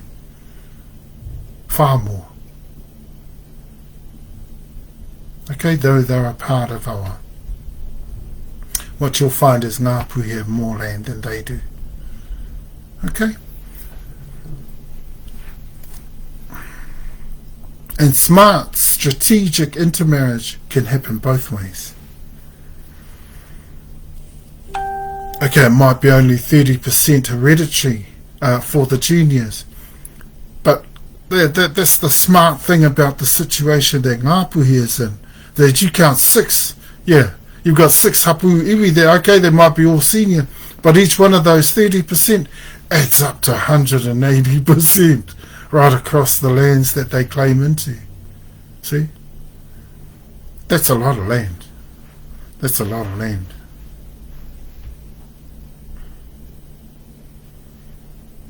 And yeah, that's what can happen for you when you crunch the numbers. You look at Rangitane Nui a Rangi and Wairarapa, 400 to 500 people. That's all they've got. Okay? This is what happens when you don't crunch the numbers properly. Kahunu-uri, whanau-uri. As a comparison, Tatoma, you look at them in Wairarapa, 3,000 to 4,000 roughly. Silly, eh? That they would try and claim the whole of the region. Absolutely silly.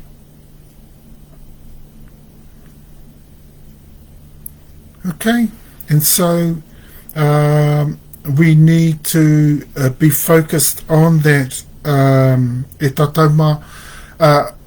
mainly around the simple fact that in the Southern Division, yeah, apart from those lands taken by Waikato, taken by ToaRangatiraOverclaims, and the incursions over the musket wars,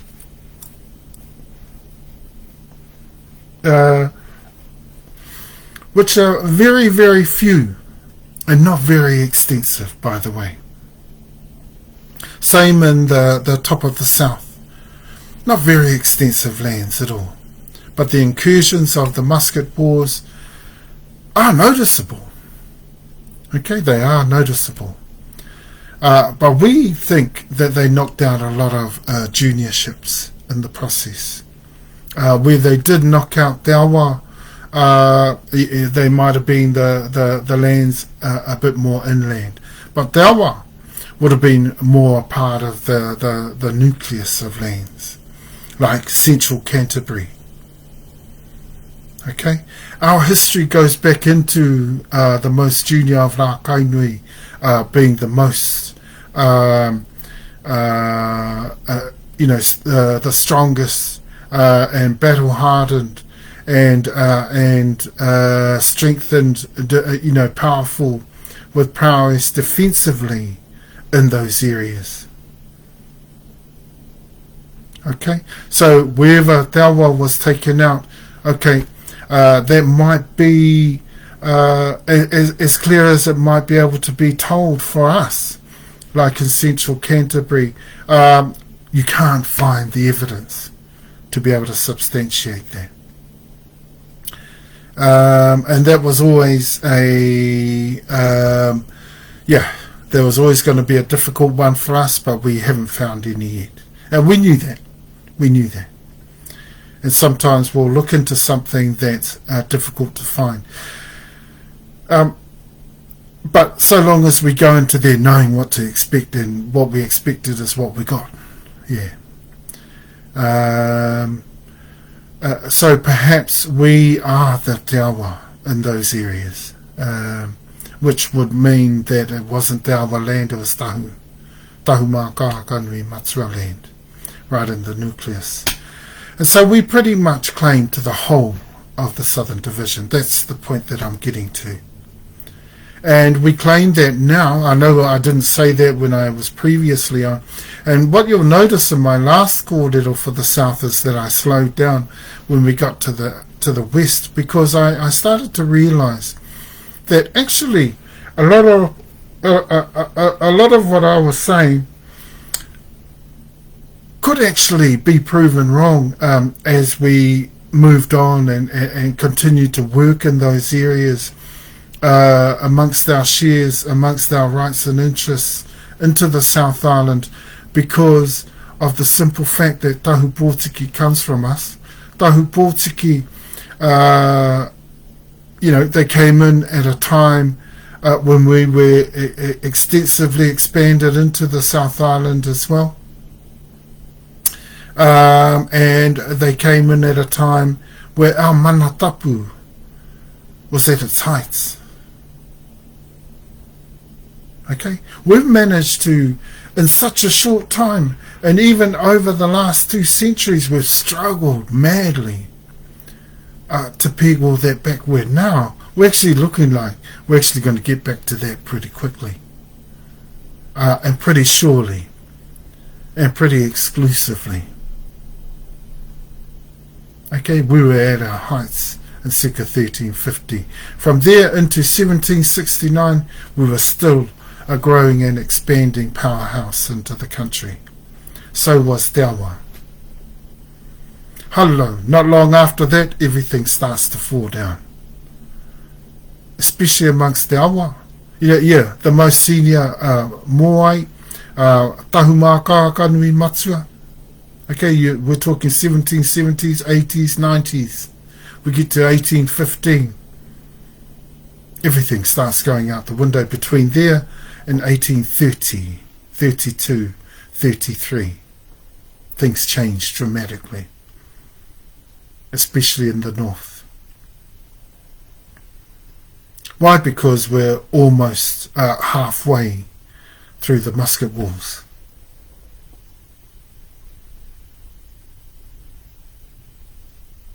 Okay, and let's not forget in the north, I mean, they might have started in 1819 in Wairarapa, but in the north they started 1815, 1816. Okay, so 2 different times there. Wairarapa, we started 5 years later. 4 or 5 years later. Okay, so in the north they were already full swing. Okay, and those groups that didn't, especially HapuIwi, that did not acclimatise, I would say Awa was one of those groups. Awa wasn't so successful with the musket. Okay, they also didn't acclimatise. That's why Irakai Pūtahi got knocked out. They are a clear surety. And amongst all the evidence, they are clearly knocked out. Every Ida group that we saw knocked out in Wellington, every Wellington area we come across, Ida died here, Ida died there, Ida died everywhere.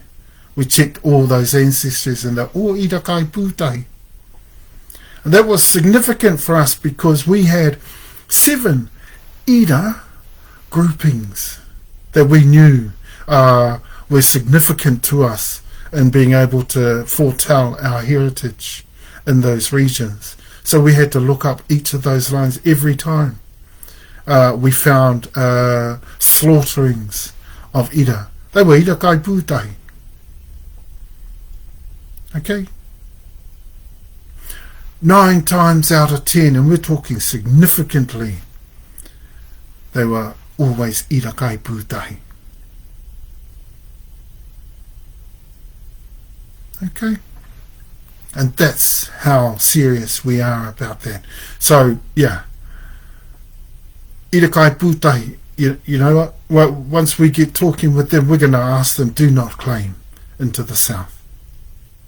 Okay, yeah, acknowledgements are there, and for Awa, for Ira kai pūtahi, for the beginnings of Tahupotiki, fine that, but your mana in the South Island doesn't exist. Okay, and we're going to ask them not to claim into there. leave it under Tahupotiki, because theirs does exist. Theirs exists. Why? Because they existed on us.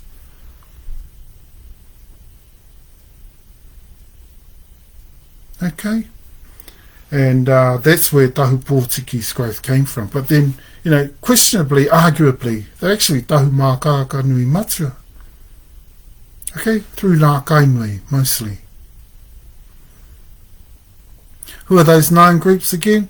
We're talking about Tahumaakaakanuimatua o Tutura HapuIwi Tuturu. We're talking about that. The first of the Uretarewa. Okay, we're talking about Tahumaakaakanuimatua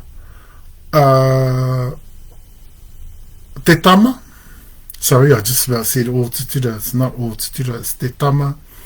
Uri whanau-uri. We're talking about Tahumaakaakanuimatua Te Tamarua. Uri whanau-uri. Those are the first 3 tribes that were intermarrying right over. Then we get Ngā Kainui. But Ngā Kainui started to be the most expensive out of all of them. Ngā Kainui, and following up in most of our areas, in actual fact, Tahumaakaakanuimatua started to gain in popularity in mana. Why those 2 groups are so significant to us? Because they are amongst our top 6 ancestries. They were who we built around. See? And they were basically who we started off, because we knew they had extensive mana. They were tahu tuturu. We knew they had extensive mana from where we were claiming from. That's where we started. And then we found the seniorships. And we went, yes. But we found they weren't from either. They weren't from either group. Yeah. They were actually more senior. Okay, and that's how we ended up with Turatama, Uri whanau-uri. Okay, and they're the most senior surviving a Tahumaakaakanuimatua o Tutura HapuIwi today. Okay, so then we've got Ngā Kainui, Hapu Uretarewa-Whanau-uri, then we've got the Aomarahimatua, Hapu Uretarewa-Whanau-uri, then we've got, in between them, we've got Tahupuriri, Uri whanau-uri. Within there, you've got the Waipuhoro, Uri whanau-uri. Okay. We've got Taumataura, Uri whanau-uri, and you've also got, right at the end there, the last line of the Taumarahimatua, Hapu Uretarewa-Whanau-uri. You've got the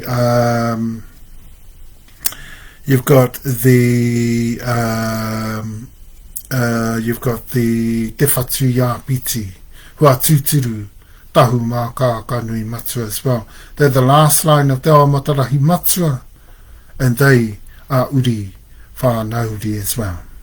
That cannot change. I see there's a group in Heretaunga Wairua. I'm going to have a good talk to that group, because they're not welcome to claim Hapu Uretarewa anywhere, because they don't have one. Okay? They don't have Hapu Uretarewa. They do have chiefs in there. I think they're going a bit farther, trying to say, well, because they have chiefs, they then have Uretarewa. Well, where's that Uretarewa? Because we haven't found one in there yet. Okay? The Whatu Iapiti is Uri whanau-uri, and they're going to remain there.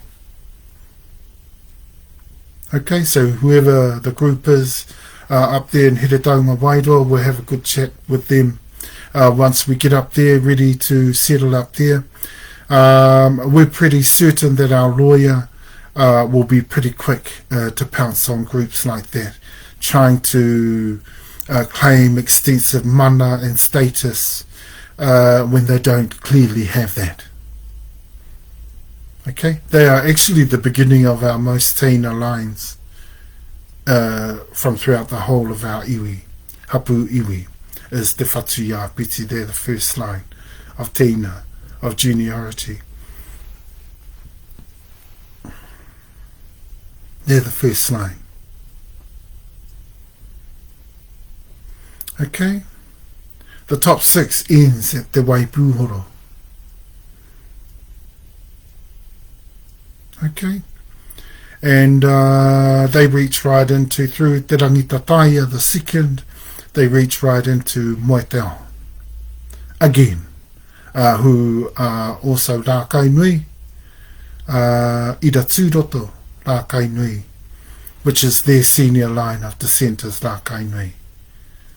Okay? And also marry into Te Waipuhoro, the most junior lines. Okay? And after their lines is Te Whatuia Piti. Very junior line. You know, for years in Wairarapatarawa, some of their descendants actually thought they were the most senior. Would you believe that? It's impossible. Highly impossible. It just shows what a mess the Crown made of our tribes and how mixed up a lot of the ancestries became. A mess that only got cleaned up once we got into the space and we cleaned everything up. Yeah. Brought all the whakapapa, collated it all together and went, hey, well, let's set to it. And away we went, putting everything right. Next thing you know, here's Kahunu stealing, would you believe, our whakapapa. We told them not to. They have no right to touch any of this whakapapa and use it amongst any of these, because these are in a mess. You know, when they did that, gee, that smacked of disrespect. That really smacked of disrespect. And we thought, oh, well, they'll learn. They'll learn one day.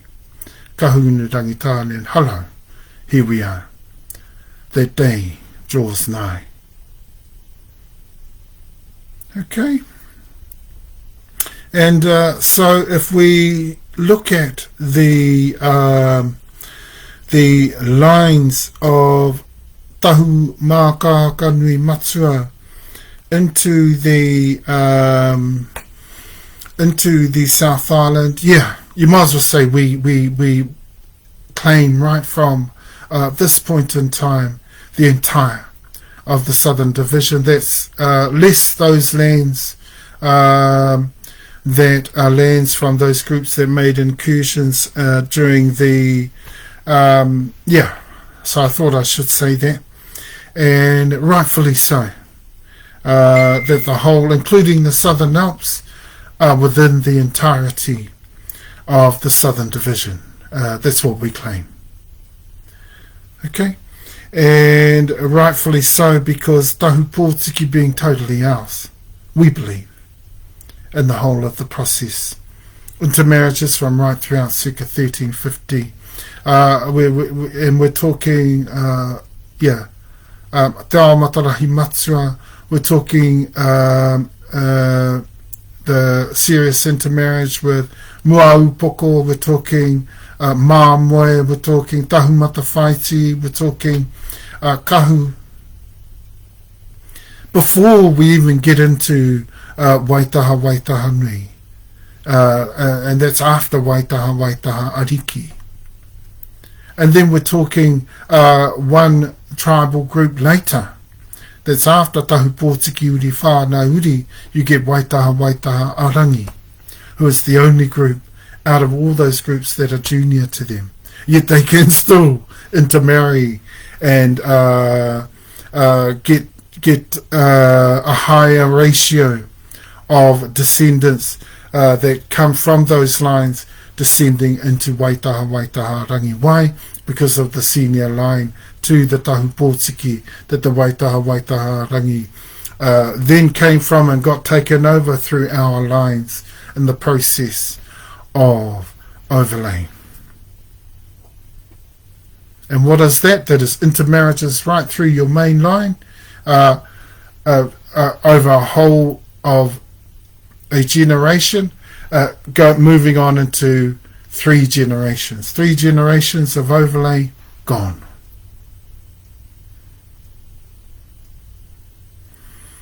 Okay, and in the main there were 9 tribes of Tahumaakaakanuimatua or Tutura HapuIwi that intermarried over the Tahupotiki. Okay, think about that. Okay, these lines, apart from one which was a HapuIwi line, that's Tahumaakaakanuimatua or Tutura HapuIwi Tutura. Okay, and that includes Tutura Uri whanau-uri that mostly remained in the top of the south, around the western area there. But they were most of our juniors in there. And then you had Tutura in Kaikoura. From Kaikoura, not into Blenheim, but they start up again from Tākaka and those areas. Okay? But they are a lot of our most junior. And our senior lines that come into there, for those of the whatuiapiti that have been trying to claim into Te Turatama, forget it. None of their lines intermarried anywhere in the South Island. Even any of our more junior Te Turatama did not intermarry with the whatuiapiti. Why? Because it's self-explanatory. They're far too junior. Okay, most of our most senior lines, you'll find they do not intermarry into the most junior. Or lines that are far too junior. That means to say lines from Te Whatuiapiti down. Okay? They were very strict on things like that. But if you had some prestige, there was something special about your particular junior tribe, like Tahupotiki were. When they came into the country, when they came into the south, our people wanted to intermarry with them. And very clever of them to take up those intermarriages and allow us to overlay them, because they knew they wouldn't lose power. In fact, they would gain as a super tribe. Do you see how that happened, and why we say, no, they should leave it to Tahupotiki in the south? Because when they intermarried with us, they became more powerful than they ever had been. Okay, but that's as an uri whanau-uri. That didn't change for them. And most of their uri did become Tahumaakaakanuimatua or Tutura HapuIwi. Yeah, just like in the north though. Think of, for the Ngāpuhi, all those 30%. 30% across that extensive range of intermarriages. That says a lot for Tahupotiki, who established in that specific way. Okay, into the south. There's no way they could have ever taken it over, because we have been there right through, over the whole of the last over 1,000 years. Okay, and although we had lost sense of where our claims were in the south over the last 2 centuries, it hasn't taken us long to get all those back again and match them with our claims in circa 1350. Te hasn't taken us long to do that. Okay, and so when you get into talking around our specific detail into the south, I'm going to try and move as quickly as possible through them so that we give a more detailed account.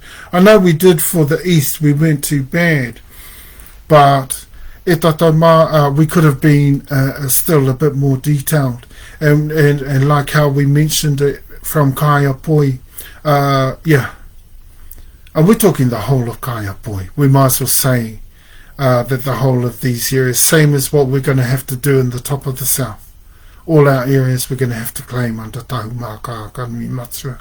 It's because of the nature of intermarriage, and we weren't just, in terms of war, we weren't just massive with prowess as warriors, but our ability to expand amongst the tribes was huge, was enormous.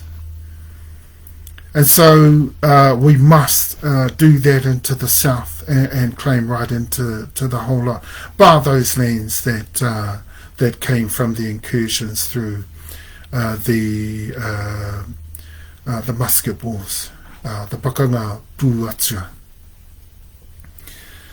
Okay, so, but if we look at Kaiapoi and all those regions to the westward, every one of those e Tahumaakaakanuimatua are accounted for within the claims of Tahumaakaakanuimatua. Okay, and all of the tribes, just so that we've got them. And let's talk around, let's move on from Kaiapoi only and talk around Canterbury. The whole of Canterbury, the whole of Waitaha Ariki is Tahumaakaakanuimatua. I mean, let's face it, that's how it got to be able to be Waitaha Ariki, was through us intermarrying back in. They already came from us, but what we did is we said, hey, you've got some massive special giftings amongst your people. We want to be intermarried with you. Because we had so much prestige already. They said, yes, please, yes, please, yes, please. See? And that's how things normally run in Te Ao Kōhatu. I mean, let's face it, these things shouldn't be a mystery to us anymore, people. Okay, our seniority tells. Our strength and warrior prowess, our ability to battle the wars with huge success. Okay, our military capabilities were huge and still are. Okay, and so we were one of the most expensive of the very first inhabitants of the country of Raiatea Tahiti. Okay, and we still are. Okay, and so all of the lands are west. And let's include in there, just while I'm talking about Kaiapoi, o Tautahi. Let's include in there o Tautahi. That's Christchurch. Let's include in there Te Awa. That area around Geraldine and those areas. Te Awa, Te Muka, Te Tihi o Maru. Okay, all those areas. And we're talking there from northern Canterbury, but the whole of Canterbury comes into the claim. Okay, though we call it Waitaha Ariki, that's the name it's taken on. Why? Because they've found a special place amongst the Tahumaakaakanuimatua o Tutura HapuIwi, but they're not the HapuIwi of the region. It's Tahumaakaakanuimatua o Tutura HapuIwi. Okay, so and this is why we're saying the whole of the claim and the whole of the divide is Tahumaakaakanuimatua over the top of them. Why? Because they all come from us. They came from us before they got there. When they got there, they went through a series of intermarriage and overlays. Waitaha Ariki were the same. Waitaha Nui were the same. This is why we cautioned the Te Arawa. Okay, and if Te Arawa have a good look, what they might find is that they have a lot of Māmoe intermarriage, they have a lot of Tahumata Whaiti and a lot of Kahu intermarriage. Okay, and not just Rangitāne. Okay, they might find that. I haven't looked into their lines. So they've got to be very careful with claiming a lot of the Waitaha Nui lines that they do. We think they should claim Waitaha Tirauta, who I think comes from Waitaha Nui, and Waitaha Ahi, who I think also comes from them in our junior lines. Because I think they're more likely to be able to claim into those lines more extensively. Okay, yes, they are part of Waitaha Nui, but they are more likely to be claimable. And in seeing that Te Arawa came at the same time as Tahupotiki, I mean, circa 1350 AD, that didn't give them, they didn't have an established mana here. Because all of their lines, apart from the Moriori Whātua, all of their lines of establishment were not quite established in the country as of yet.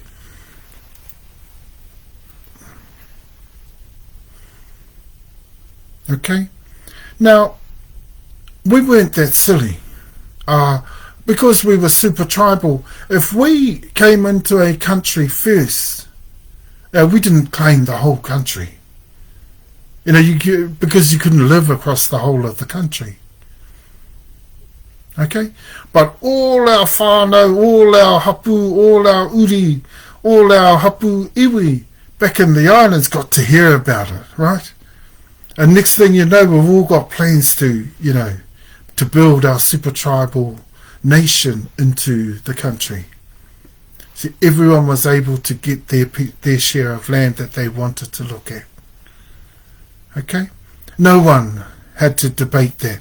Where Moai wasn't securely built as inhabitants, they couldn't stop people from peopling different areas of land. Okay, same with us, same with Tahumaakaakanuimatua. We couldn't stop people.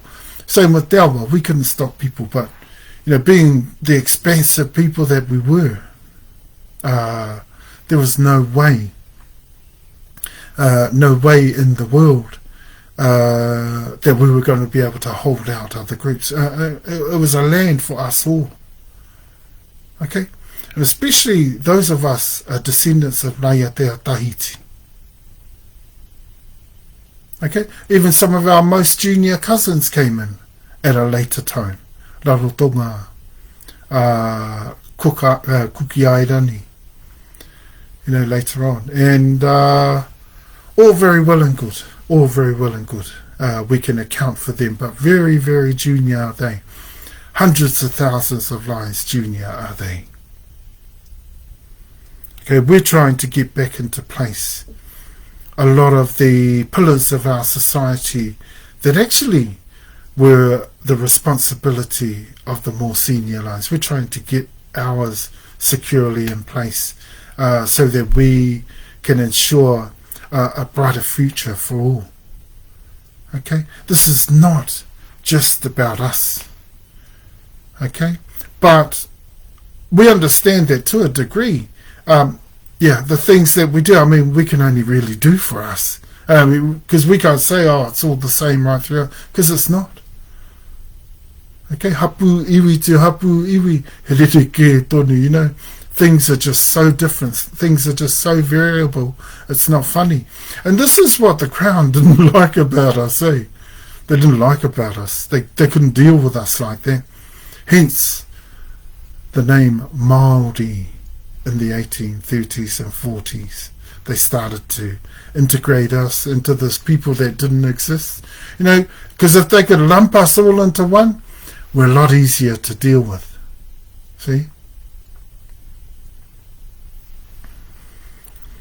Alright, so if we count in with Kaya Poi, Dalwa, Temuka, Te Tihi o Maru, and all the surrounding regions of there, all Tautahi as well, which is Christchurch, Etatama, bar those of the lands of those incursions made through the musket wars, Etatama, all the rest is Tahumaakaakanuimatua. And I'm glad we've had another good look at everything because we've clarified everything for us. Southern Division is Tahumaakaakanuimatua or Tutura HapuIwi. Okay. We get those lands in Otepoti though, where there are Moai Hapu lands. That's fine there. That's fine. And there's no worries with that. There's no worries with that. They're more senior, and their seniority counts for everything on their lands. What they will find, Moai HapuIwi, is that most of the land around them, yeah, we're not going to be surprised if we find some te awa lands around there. We're not going to be surprised there.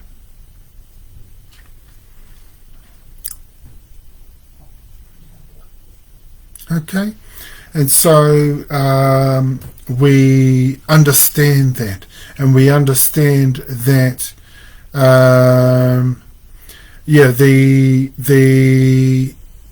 claims of the Moai are not that extensive today, but I think mainly because of the Muscat War period. I think that's the main problem there. If Moai HapuIwi thinks they've got a claim right into the country, we beg to differ with that.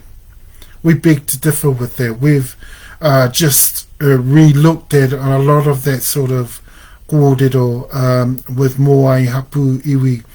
And what we've decided is that it has to be discountable. And a lot of the reason for that is because once you get to HapuIwi, you know, whether you're called Hapu or Iwi, it doesn't matter. It doesn't matter, you're still a Hapu. You understand that, eh? But you know, if a Hapu had 9 different forms and structures, you've got to be able to talk about what sort of Hapu that you're talking about. I mean, if you're talking about HapuIwi, then we know what that is now. Okay?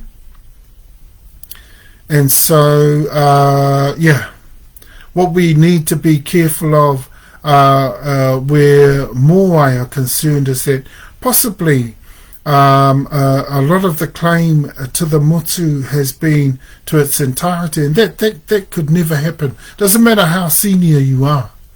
That, yeah, you could, I mean, because you couldn't people the whole of that land.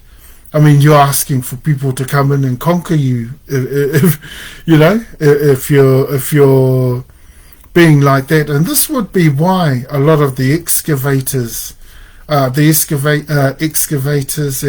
people like that, the archaeologists and people like that, find a lot of lands uninhabited. See, it's because you couldn't people the whole of those lands. Some of them were so extensive. Yeah, as soon as cousins landed and wanted to use that land for their people, there isn't really much you can do. See? And especially where Moai HapuIwi is concerned and Moriori are concerned, I mean, they weren't that expensive anyway. See, so, yeah. A lot of that sort of kōrero for us to ponder about. Okay? And so within those lands I've just mentioned, we've got the Rākainui, Uretarewa-Hapu, we've got the Tahumaakaakanuimatua, Uretarewa-Hapu. We've got Waitaha Nui, Waitaha Ariki, Uretarewa-Hapu first, and then Waitaha Nui, Uretarewa-Hapu.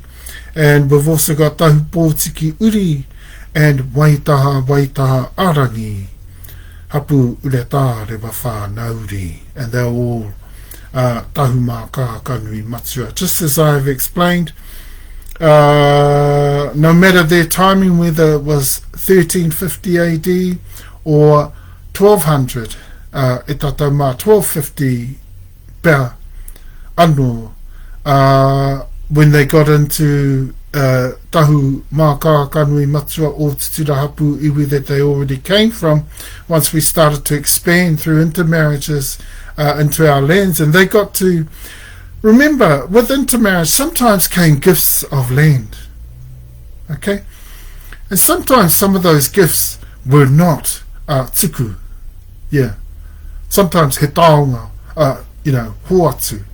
Some of them were koha. Some of them were whenua gifted, not in exchange, but actually were lands given over as a result of the intermarriage. Okay, some of them were eventually inherited. okay, through the intermarriages. Okay, or some of that land was inherited via the intermarriages, see? It's those lands that I was talking about at the beginning there that Tahupotiki Uri whanau-uri would be able to help us with. Same with Waitaha, Waitaha Riki, Waitaha, Waitaha Nui are the same. Yeah. Just like Māmoe are the same, they can account for a lot of the lands that they were able to say were specifically Tahupotiki lands, and would not be lands included under Tahumaakaakanuimatua or Tutura HapuIwi. Now we need to be careful about that, because obviously where intermarriages are concerned, unless there was a takeover or an inheritance, proven inheritance of the land under Tahumaakaakanuimatua or Tutura HapuIwi, that it could become Tahupotiki Uri whanau-uri land explicitly and specifically and officially, then and you've got the proof of that, then those are the lands that we're talking about. Okay, now all the lands to the west of that, including the Southern Alps, are obviously Tahumaakaakanuimatua or Tutura HapuIwi as well. Okay, if we move further south into there, into the areas there of into the areas there. I mentioned Māmoe there. Māmoe HapuIwi, whanau-uri, yeah. They're also a part of that, and also a part of the extensive intermarriages over the other tribes. So we intermarried a lot of our junior groups. We just, though, intermarried those with very special characteristics. Okay, we weren't that silly. Not every junior group was acceptable to intermarriage, and most of those included the most junior amongst our groups, or any among the teen alliance amongst our own groups. Okay, because they were a couple of 100,000 ancestries down, didn't make them straight away able to be intermarried. Okay, and in fact that possibly in most cases went against them. Okay, and so those are the tribes in those lands. We go further south into Waimate, Waitaki, Moeraki, and into those areas. There we've got and all the lands west of there into the Alps, and including the Southern Alps. Tahumaakaakanuimatua or Tutura HapuIwi lands. Te katoa. Okay, we can say that where Tahupotiki says they can prove they have right to the land outside of a Tahumaakaakanuimatua or Tutura HapuIwi claim to that land is fine with us, so long as they can prove that. So we have Rākai Nui Hapu Uretarewa-Hapu in there. We have Tahumaakaakanuimatua Hapu Uretarewa-Hapu in there. Māmoe again, HapuIwi, whanau-uri, Waitaha Ariki, Hapu Uretarewa-Hapu, Waitaha Nui, Hapu Uretarewa-Hapu, and of course Tahupotiki Uri, whanau-uri, and then of course Waitaha Rangi, Hapu Uretarewa-Hapu. Okay, yeah, I've got my sources with me today, so remember last time I spoke on these things, I couldn't be too sure about some of those tribes. Now I can be sure about the detail, and more than sure about the land coverage. And we're talking about the whole of the divide. Yeah, we are. I just wanted to make sure. When we got to the west last time I spoke, that's why I slowed down, because I suddenly realized, oh, hang on, shouldn't we be talking about the whole of the West? And then I thought about it, and I thought, oh, we should be talking about the whole of the East too. So we checked that out over the time that you've been listening to all the kōrero about the tiriti now. That kōrero is still going, so we're back into that next week. The tiriti, but we're going to take it 5 years back and look to update up towards that time. Look at the influences into the tiriti that came about, why they came about, and who the main players were from there. Okay. So that starts from next week and rolling on into the east and into the north as well. I'd say we'll be still going on the Southern Division. It's a big kaupapa, and we're still updating. We're just in the update. That's all we're doing. Still updating for the South, because it needs to be brought up to date, because people need to understand the extent of our claims there. I mean, I already understood that, but now we can actually say for certain that mainly, basically and primarily, we should be claiming to the entire of the divide. Okay? Oh, except for those lands of Moai, of course. Okay? Yeah, so we get to O Te Poti. We get into Murihiku after that. We've got I'm still in Ārai Te Uru, Moeraki, Waimate, Waitaki, yeah, all the lands west of that. And I mentioned the tribes, didn't I?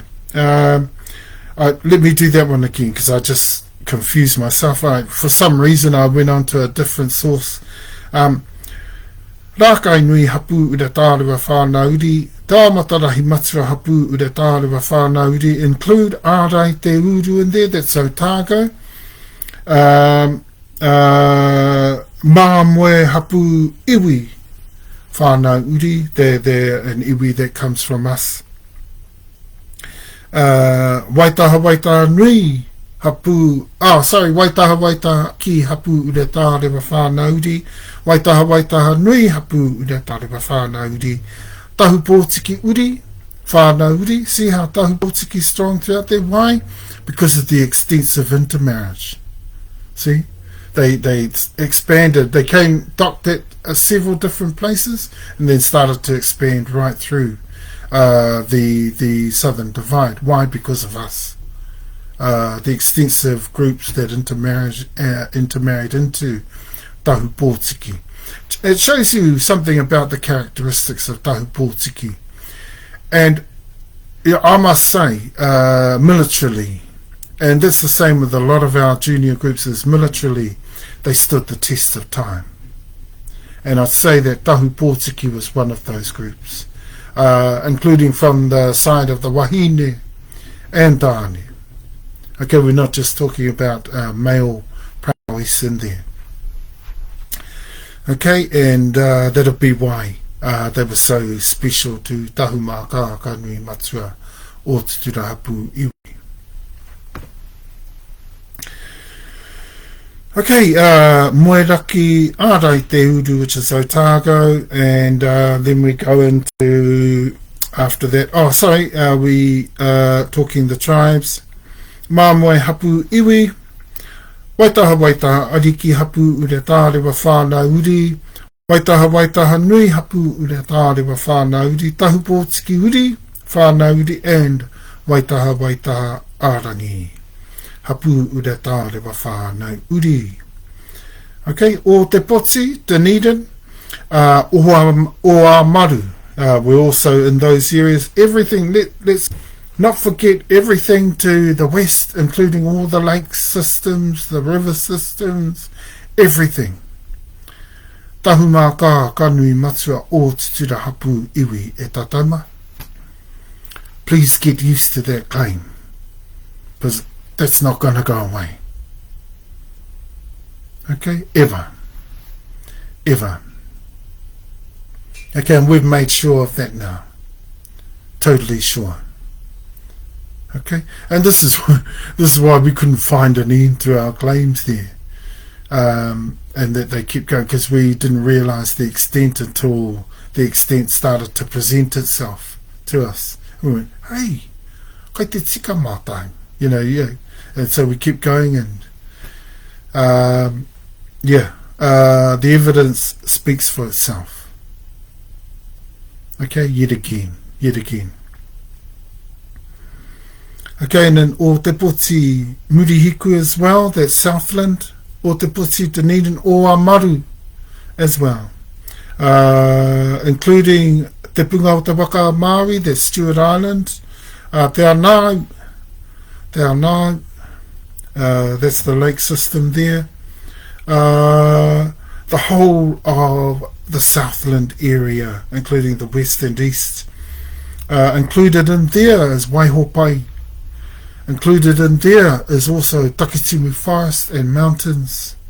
Included there, obviously, the people of Waitaha Nui, Te awa, we're on that waka, Tahumaakaakanuimatua o Tutura HapuIwi, we're on that waka. Okay? Right to the very most southern shores. We've got Rākai Nui Hapu Uretarewa whanau-uri. We've got Te ao Matarahimatua Hapu Uretarewa whanau-uri. We've got Māmoe HapuIwi. We've got Waitaha Ariki Hapu Uretarewa whanau-uri. We've got Waitaha Nui Hapu Uretarewa whanau-uri. We've got Tahupotiki Uri whanau-uri.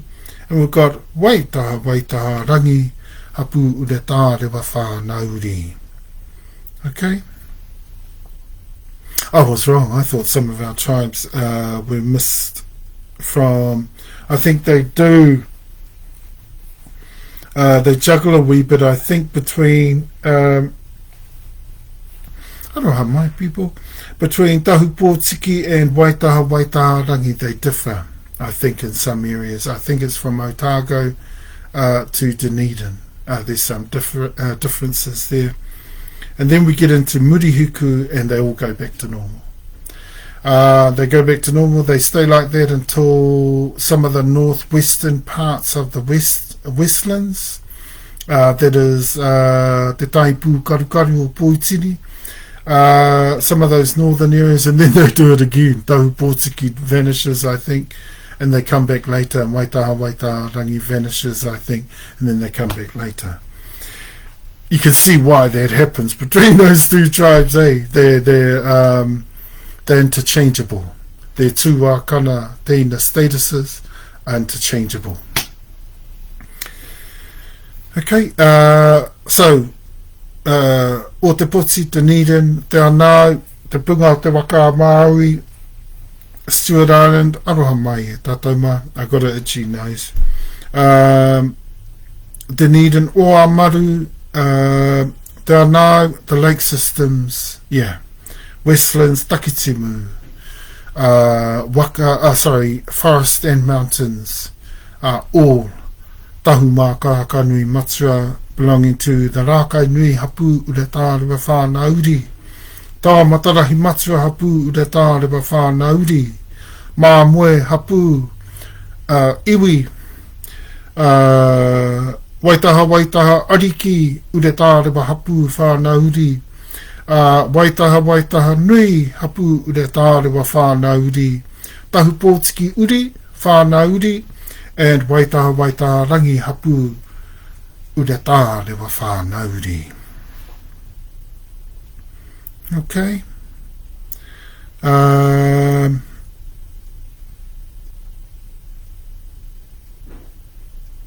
Okay, which takes us into the tūtai. O tū te raki whanua. Pio tahi, all those areas, Tamatea, Dusky Sound. Cloudy Bay, all those, sorry, not Cloudy Bay.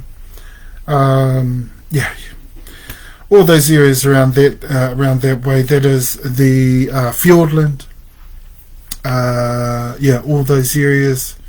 Tamatea, even inclusive of the western coast of Murihiku, all the lake systems from there into Wakatipu, all those areas as well.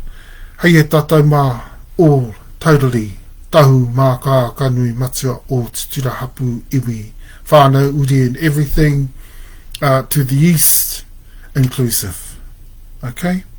Belonging to Rākai Nui Hapu Uretarewa whanau-uri, Te Aomatarahi Matua Hapu Uretarewa whanau-uri, Māmoe HapuIwi.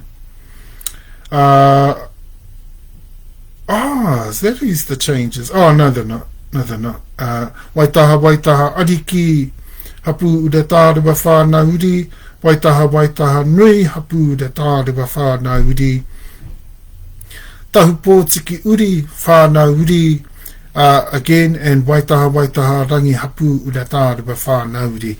Okay, there's some areas in those where Tahupotiki and Waitaha Rangi sort of have an exchange, and one shows up, one doesn't, and then they all show up. I haven't got them on in these sources, so I can't really tell you where those which of those areas they are inclusive. We include in there, in the western claims there, areas like Wairaki and all of the other areas. We get into some of those areas where northward from Southland, also westwards, eastwards from the west, and westward from the east, we can get a load of some of those lands that go into a lot of that coverage right throughout the divide. So we can include in there e tatauma from within our Western Divide, not Western Divide, our Westlands claims and Eastern Coastal claims, claiming westward and up to the Alps and including the Alps. We have that those claims inclusive of Wairaki, areas like Wairaki, Wairourahiri, Te Waiwai. We even claim into there Papatotara, okay, Te Tua, Te Taiari, Hakapoua, Pō Teriteri, O Tahu, O Rawia, Pāhia, Ruahine, Wakapatu, Oraka, Okahu, Waiatoto, all those areas, Te Awaroa, Pātea, Taitetimu, Hawea, Manapouri, Wakatipu, Whakatipu Waitai, Pukaki, Aorangi, Ohau, O Marama, Makarora, O Tāpiri, Waikouro, Aparima, Taramoa, Makarewa, Waiho, O Pio, Taringatura, Tiro Maunga, Ohai, O Karito, O Kuru, and many others, many others. Lots also from still within Murihiku there. I just wanted to account for a lot of those different lands that are inclusive. That's in the east and in the west, okay? But just as we're moving up into the western lands there, I just wanted to mention some of those lands from Southland into the west. I just wanted to account for a lot of those lands and include the tribal groups of Tahumaakaakanuimatua in those lands. We've got Rākai Nui Hapu Uretarewa whanau-uri, Te Aomatarahi Matua Hapu Uretarewa whanau-uri, Māmoe Hapu Uretarewa Māmoe HapuIwi. There's so many times that we talk about Māmoe, a very special part of these groups, as you well know, in the south. In fact, you'll find probably even more extensive than Waitaha Riki and Waitaha Nui put together. You'll find that Māmoe is extensive and above the rest, really. Except for the senior groups, they Tahumaakaakanuimatua, I know, outdoes Māmoe. Waitaha ariki hapu uretarewa whanau-uri, waitaha nui hapu uretarewa whanau-uri, Tahupotiki uri whanau-uri, so they're still in there, and waitaha rangi hapu uretarewa whanau-uri. That's the people of Tamatea ariki nui. That's the people of Takitimu, alongside Tahumaakaakanuimatua, Tutura and Tutura. Okay. And then moving on from some of those years, lots and lots of areas there to consider in the mix. Like we say, as we get up into the western lands there, te tūtai, from te tūtai o tū te raki whanua. Some people ask me what that name means, and I said to them, we're talking about mana rangatira, the mana rangatira o tū te raki whanua. Okay, that's what we're talking about there. And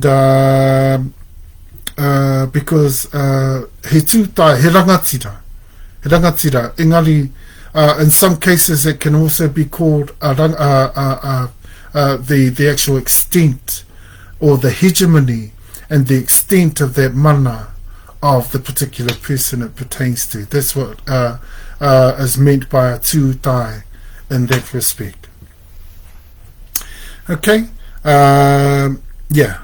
so nothing to do with going to the toilet, and nothing to do with feces or anything like that. Okay, which is not a very highly used word for that particular for that particular definition anyway. Not in this case. He mana rangatira tērā.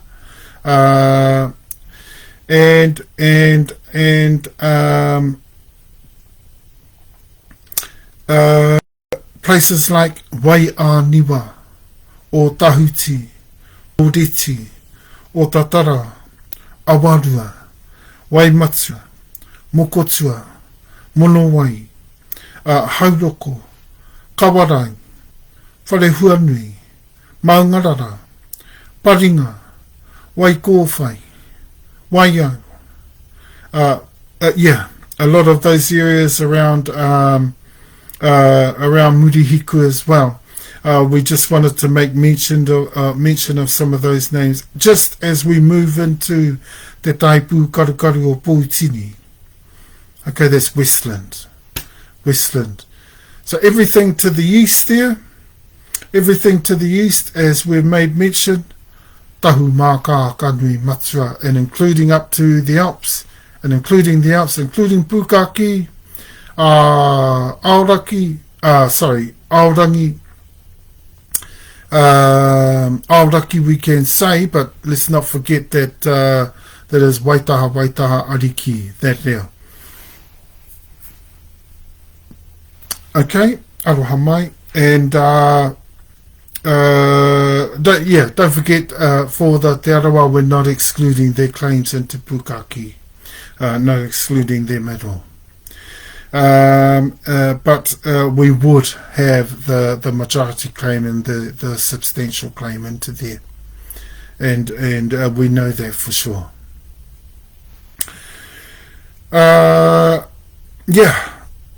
The tribal groups, Rakainui Hapu Uretarewa Whanau-uri, Tahumaakaakanuimatua Hapu Uretarewa Whanau-uri, Māmoe HapuIwi, Waitaha ariki hapu uretarewa whanau-uri, Waitaha nui hapu uretarewa whanau-uri, Tahupotiki uri whanau-uri, Waitaha rangi hapu uretarewa whanau-uri. Okay, and that's just to mention some of the groups around there, and the groups of Tahumaakaakanuimatua from around those areas, but also including a lot of the names of places, which would be helpful for you, and that indicate for you exactly where we are and exactly the areas that we're talking about. But moving further north on the Westlands coast and also inland, let's not forget everything, every area, every lake system, every river system, stream, right up to the Southern Alps and including the Alps, is Tahumaakaakanuimatua o Tutura HapuIwi e Tatauma. And that includes amongst areas of Arafata, Waiatoto, Maungatiro, Hakataramea, o te matatata, Waitaki, Otiake, Ahuriri, Taramakai, Hohonu, Turifate, all of the areas right up through there and along the western coastal areas and everything to the east up to the Alps, including the Alps. Rakai nui hapu Uretarewa whanau-uri, Tahumaakaakanuimatua hapu Uretarewa whanau-uri, mā moe HapuIwi. Waitaha nui, waitaha ariki hapu Uretarewa whanau-uri, waitaha nui hapu Uretarewa whanau-uri, and Tahupotiki uri whanau-uri. Hello, all of a sudden we've got one of the times some of the lands where the waitaha rangi disappear.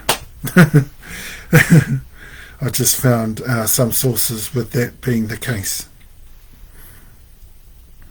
Okay, if we go up a lot further from there into Mawhera, which is Greymouth, Kaiata, Kamaka, Te Kinga, Rotomanu, Moana, Kōtiku, Kaimata, Kōkiri, Ngahere, Roa, Atarau, Ahauda, and lots of all those other surrounding areas of Te Taipu, Karukaru o Pōtini or Westlands, and everything inclusive to the east, up to the Southern Alps and including the Alps. No Tahumaakaakanuimatua o Tutura HapuIwi e Tatauma. And the tribal groups to those areas, Rakai nui hapu Uretarewa whanau-uri, Tahumaakaakanuimatua hapu Uretarewa whanau-uri, mā moe HapuIwi. Waitaha ariki hapu Uretarewa whanau-uri, waitaha nui hapu Uretarewa whanau-uri, Tahupotiki uri whanau-uri, and again waitaha rangi isn't in those lands.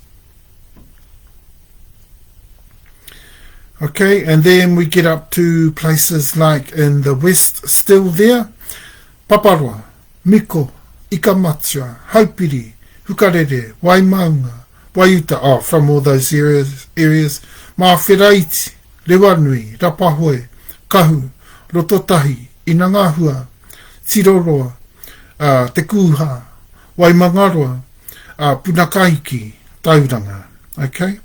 Karamea, Kahurangi, and of course lots of other areas as well within the Te Taipu, Karukaru o Pōtini areas, that's the Westlands areas, and everything inclusive to the east, every stream network, every river, every lake system connected into there. Te mea. No Tahumaakaakanuimatua o Tutura HapuIwi, and our tribes within those areas are Rakai nui hapu Uretarewa whanau-uri, Tahumaakaakanuimatua hapu Uretarewa whanau-uri, mā moe HapuIwi. Waitaha ariki hapu Uretarewa whanau-uri, waitaha nui hapu Uretarewa whanau-uri, Tahupotiki uri whanau-uri, and again waitaha rangi is not in those lands. Oh wow. That being the case, that would take us right up to Kahurangi National Park, from those areas where Waitaha Rangi comes back in. So just letting you know the tribes within those areas, including everything to the east, from Westlands to the east and right up to Kahurangi National Park. So the tribes around those areas include Rākai Nui Hapu Uretarewa whanau-uri, Tahumaakaakanuimatua Hapu Uretarewa whanau-uri, Māmoe HapuIwi, and Waitaha Ariki Hapu Uretarewa whanau-uri, Waitaha Nui Hapu Uretarewa whanau-uri, Tahupotiki Uri whanau-uri, and Waitaha Rangi Hapu Uretarewa whanau-uri. That's where they come back. Okay, tatama, and that pretty much does it. Well, we've gone a fair bit over time today, but yeah, I warned you that was coming. And we got to talk about all of the important stuff in there. Yeah. Once you once you start to understand the particular, all those sorts of epithets, those tenets, those precepts that point to the evidence, and then once you gather that, once you collate that evidence, and you've got that evidence to substantiate along those lines to our kind of early establishment in the country, already, extensive right throughout the South Island, the Southern Division, sorry, Taiopuru, Ariki Mataura, all that sort of status, among the most expensive in the country at the time. All those groups that came into our group and got intermarried out, they weren't coming in for the first time. I mean, they were already from us. They were just looking to settle in the country. Now, they didn't look for their own lands, a lot of these groups. They looked to people, lands amongst us, in a very clever strategic move that was for all these groups, because they got to expand as well as us. But not only that, they got to expand us even more. See, they got to expand us even more. Okay, which is really, really cool. And you can see a lot of the basis by which a lot of these sorts of intermarriage, even overlays would almost, show you something like a takeover. But our Tupuna mātua, we would disagree that they were. We would say they were part of the strategic manoeuvres of those groups. So, yeah, I know groups like Rarotonga and Kukiairani don't understand those concepts anymore. They think, oh, no, we weren't taken over. Of course you weren't. But you definitely agreed to the intermarriage, and we can prove the extent of intermarriage. And when you can prove that, there's no question as to the majority of the descendants of those lines. Okay? Rarotonga and Kukiairani cannot argue with us, because the evidence speaks for itself. Okay? And where the huge majority can be said to be Tahumaakaakanuimatua or Tutura, we don't think Rarotonga. Possibly it's because of a lot of the simple fact that groups like Rarotonga and Kukiairani have lost a lot of their heritage, their super tribal knowledge, their customary ways, in terms of those particular strategic manoeuvres of super tribes that sometimes happen from time to time. The junior groups agreed to those things. We didn't take them over. We're not saying that. Rarotonga needs to come on board with things like that. They were strategic moves made by both groups.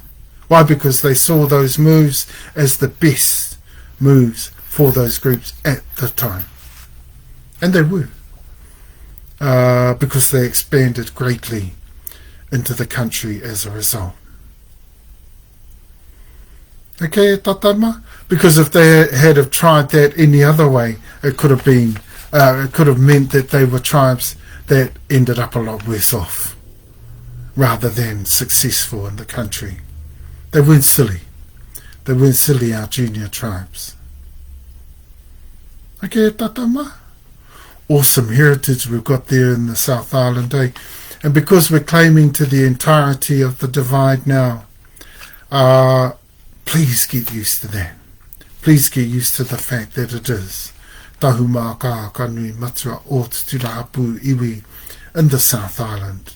As it has always been, we've managed to recover all of that kōrero now and collate all the evidence and the ability to substantiate all of that. And thank you, Father, for that.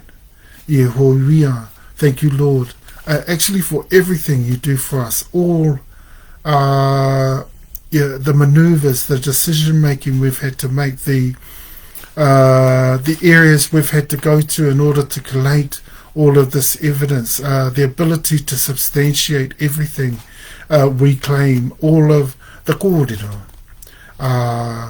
our claims into the South Island that have worked out, actually, far more substantial than we could have ever imagined. And we are more than happy about that, and we're more than happy about claiming that.